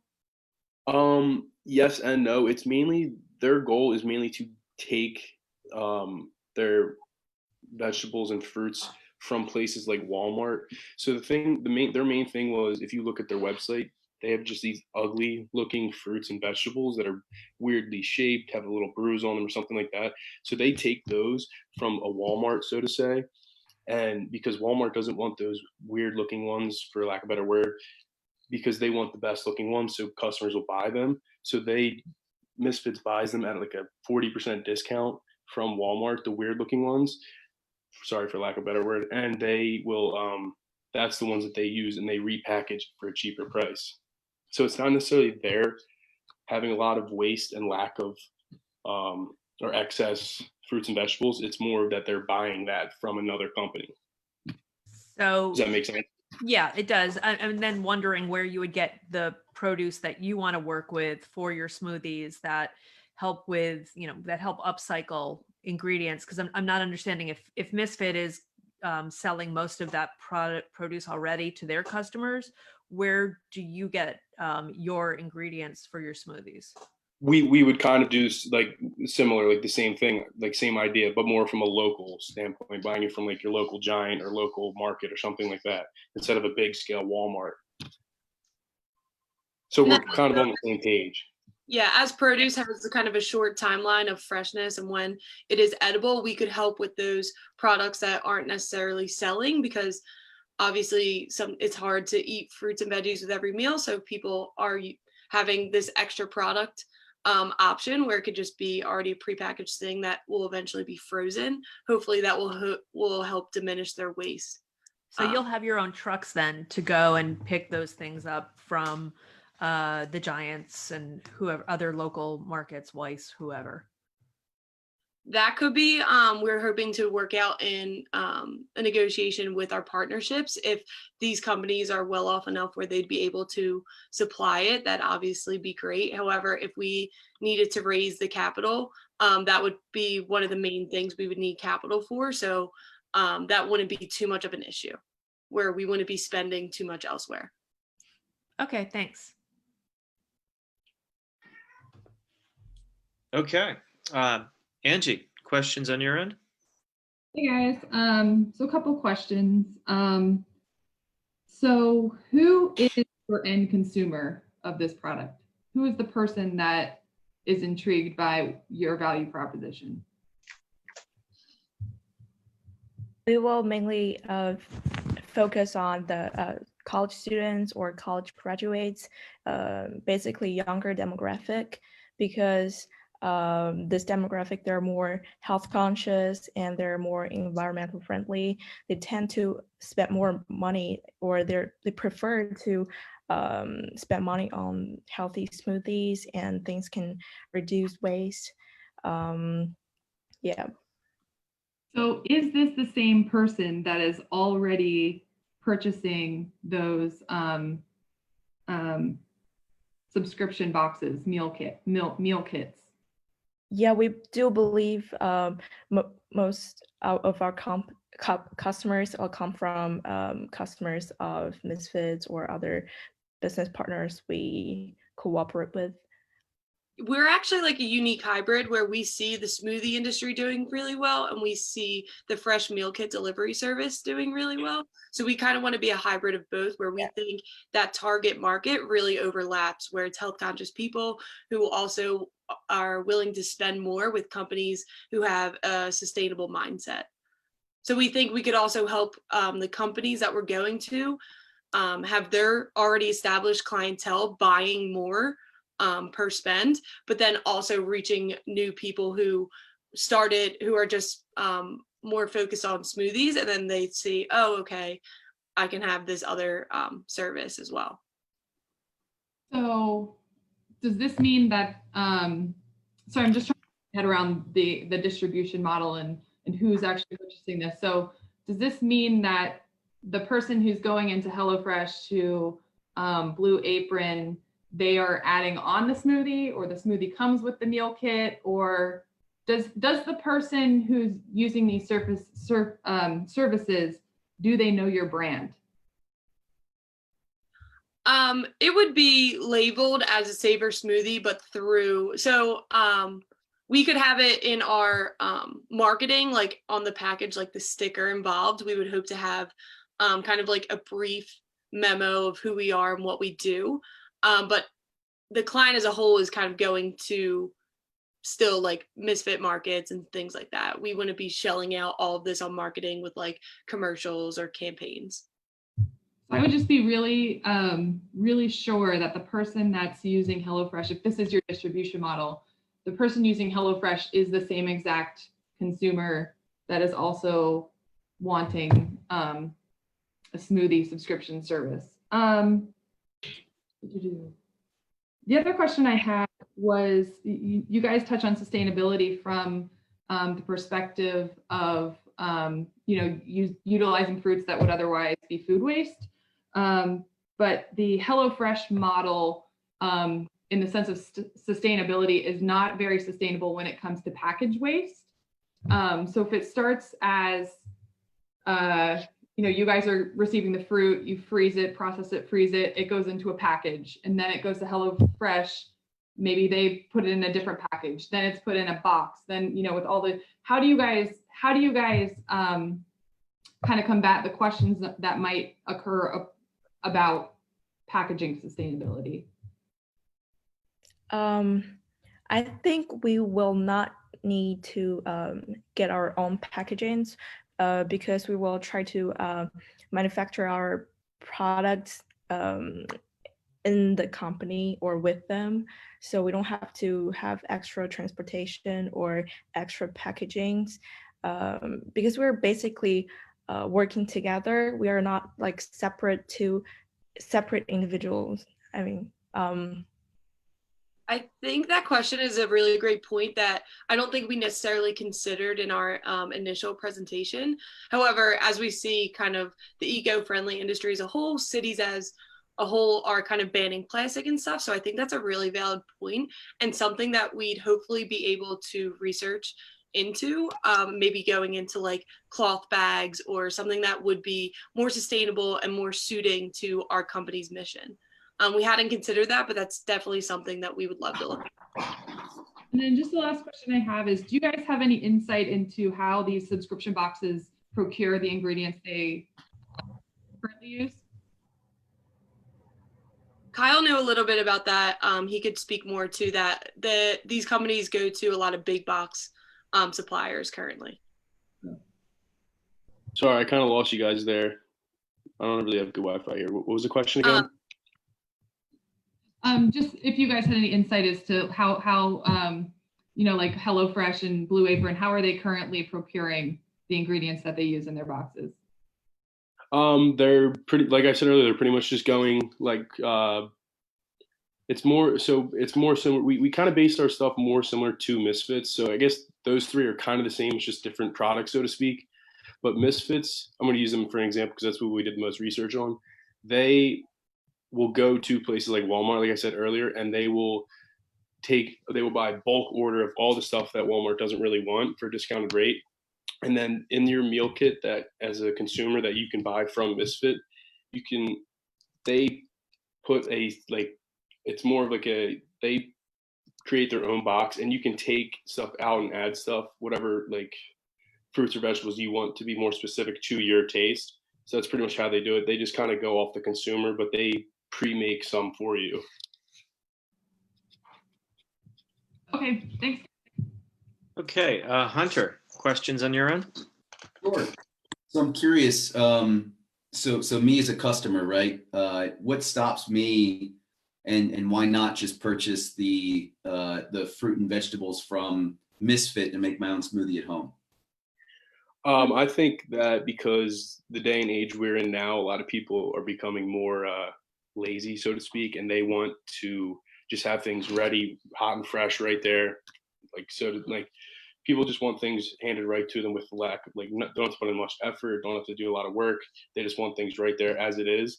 And I think, especially in the times we are now with the coronavirus, people can't live or leave their house and all that stuff. It's perfect to get these types of things delivered right to them so they can just bang right there and then it's ready to go. Yes, the made to order basically. I'm curious though, what prevents Misfit from doing this themselves? So I just wanted to add that Misfits boxes are based off of what you would use for cooking or like consumption maybe, but not with the intention of making a smoothie out of it. So customers can't just add additional items up to a certain like extent to their box. What was the question you just asked? I forgot, I'm sorry. No, yes. So I'm curious, what prevents Misfit from rolling out, say, a box focused on smoothie ingredients, Right. or even potentially producing the smoothie itself? Yeah, the proprietary aspect of our business can seem almost easily lost. However, we would hope that instead of these companies shelling out to make this new division to research into what smoothie recipes are doing well, what works with the produce they already have, we would kind of come in as a division contracted to do this work for them. So we're extending their product line and their product offering where people are making their unique boxes, and we could add this option for their clients at a fraction of a cost for them. So it seems like the value that's being created here is in the brand and the ability to market the use of their current Misfit vegetables, right, and fruits, and then turn it into a value-added smoothie. I'm curious if these revenue projections exist. What would be what would be stopping Misfit from producing an in-house team to be able to do the exact same thing? Yeah, hopefully our extensive research and our passion in this space would be marketable to these other companies. And that we'd help to do it at just a lower cost of them building this division on their own. So I'm curious too. So, I think relying quite a bit on Misfit for, the supply of these fruits and vegetables. I'm curious, why not take the approach and try to separate? So if you're relying on both the procurement as well as distribution through some of these delivery services that already exist, or potentially even Misfit's delivery services, why not sell to, say, the grocery stores and produce an end user product that, you're able to brand and own the brand for, like a Bolt House instead? Yeah, that was definitely an option. We hadn't considered necessarily because there are a lot of already established businesses in that space, such as if you walk into a Walmart, they have great value frozen mangoes, or there's also those unique individual companies that have the pre-packaged, it's in a cup that all you need to do is throw that into a blender and add water. So we kind of want to differentiate from that to be this hybrid of reaching those customers who we think are very like-minded, who would drink these smoothies since they're already health conscious and they want the convenience factor since they're doing a meal delivery kit. And so I guess my question is around this Misfit relationship. So it sounds like you have an internal point of connection. Have you spoke to Misfit about their interests? And I'd be curious to know from their perspective, is this something they'd find value in and having a partnership over? And are they worried about you cannibalizing their supply for their core business? Yeah, so I do have a connection there, and he said, well, right now, since they're still a very young company, and it's very hectic because they still don't have they're not fully staffed yet. He does a lot of stuff around the house, even from on the floor up into the office in the finance realm. I think it's still a little too early for them to start just trying to tackle all these different types of markets.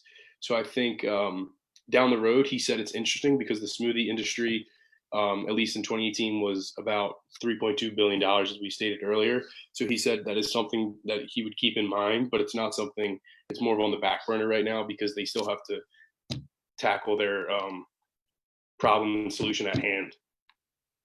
So I'm curious too, as you think about this model and how you might be perceived by someone like Misfit, it sounds like there's a couple or there's a small barrier to entry for someone like Misfit to compete or take over and produce this all in-house. So I'm curious, if there would be a model where you would actually be competing with Misfit, where you'd be sourcing those Misfit vegetables and fruits yourself. So going directly to the grower, directly to the, grocery store chains, and trying to source the Misfit vegetables and fruits for your smoothie brand to try to create that barrier. Because again, I think that, kind of a weak point here is just the fact that Misfit may not need you if they find that there's a big enough opportunity. It is something that would be feasible for them to do that in-house. Right. No, you're right. Yeah, I don't think we emphasize enough that we do also want to bring local sourcing in these partnership deals. So we would hope these deals would kind of be us two companies kind of collaborating and leaning on one another. So we want to help source locally, which would be even cheaper than buying from big box stores such as Walmart. And then we would already have the recipes, the proportions laid out, and the employed contractors. So this added division and added product line for these already established companies, we'd kind of just almost be leasing their warehouse space if they needed that, since they're still in the growing stage. Great. And I'm sorry, my last question here, because I know we're probably a little bit over time. I'm curious about the variable costs. So you were showing your projections that you were moving from, I think, 20% to 50% gross profit, and that those variable costs shrinking as you scaled drove that 30% increase over time. So what is it in your variable costs that are actually going to be decreasing that substantially over time in a 3-year time period? We were just hoping that the cost would almost remain constant. We wouldn't be seeing very much increase, and then we would be seeing our profits growing. So that's kind of where we were deducing that number from. So it's very projection. To be increasing the price of the smoothie then over time And that's where that increase in profit margin would come from? I think the increase of our customer base would be the increase of our total profit and value. And also for the process we acquire or produce with more and more experience, we can try to figure out like how to cut costs during that process as well. But the most part of our increase in our profit should be the increase of our customer base. Would you see that, say, your sourcing of those fruits and vegetables from somebody like Misfit, that cost would start to decrease as you start producing more volume? We would hope through buying in bulk too would help, since we'd be buying more and have to source more. Yeah, we're also trying to reach out to local market. So during that process, we might spend more money in the beginning because we're not quite familiar with it, but such as transportation or other costs. But after we get more experience, I do believe we will reduce a lot of costs during that process. Great, thank you. Thank you. Okay, it looks like we've run to a little bit past our time. Do we have any last pressing questions from the judges, or judges, are you okay? Seem to be in good shape. Okay. All right. Well, thank you, Savor Smoothies. This concludes the 4 finalist pitches for the Ag Springboard competition. We're super excited to work with the judges and determine who will place in first and second for Ag Springboard. I do want to let folks know that Ag Springboard is a program that's operated out of Entrepreneurship and Innovation in the College of Agricultural Sciences. It's supported by an endowment from Daniel and Wendy Azera, Earl and Kay Harbaugh, and the College of Agricultural Sciences at Penn State. We're thrilled to be part of Startup Week. And I also want to thank our judges today. Thank you for your time and commitment, and our round 1 judges, and also our student team and support team that's helped us pull all this together. We couldn't do it without you. And we're looking forward to rejoining today via this link and also Facebook Live. And then Lisa is going to have a few more points to make before we close out. Lisa? Hey, everybody, that was fantastic. Great job to all of our students and our judges. Everybody, awesome. It was really great. I put a bunch of some stuff in your chat. Little things like you can go back to @PSU Ag Innovation on Facebook and watch all of this. We had a couple of comments, tips. John Finnegan had a comment there that we'll make sure we get to that team. Judges, I'm probably going to reach out to you for some quotes for the press release, but I'll do that by email. All that stuff is in your chat for your reference. And yeah, we're back here. We're on Facebook Live at 4 o'clock today with winners, and great job, everybody. Awesome. How many hits at this point?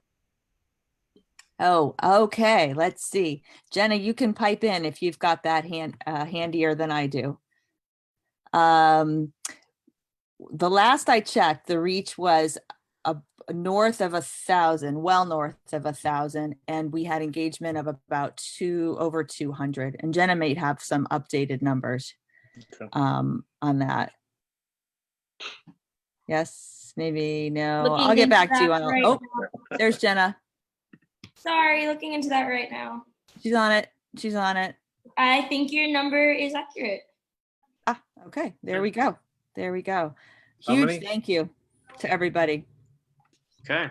All right. Well, judges will reconnect in about an hour or so. And then, like we mentioned, look for us on this connection, also Facebook Live for 4 p.m. And we will announce the first and second place winners for Ag Springboard. I'm super excited for everybody that's participated. Certainly the finalists, but all of you that continue to move forward with your ideas. It's a process. And often you'll find that this will help you get better as you start to develop your ideas and develop your pitching skills. So thanks to all. We'll see you in a couple hours, and we'll go from there. All right. Bye, everybody. So Mark, are we back on at 1 or 1:15? Yep. 1 o'clock. All right.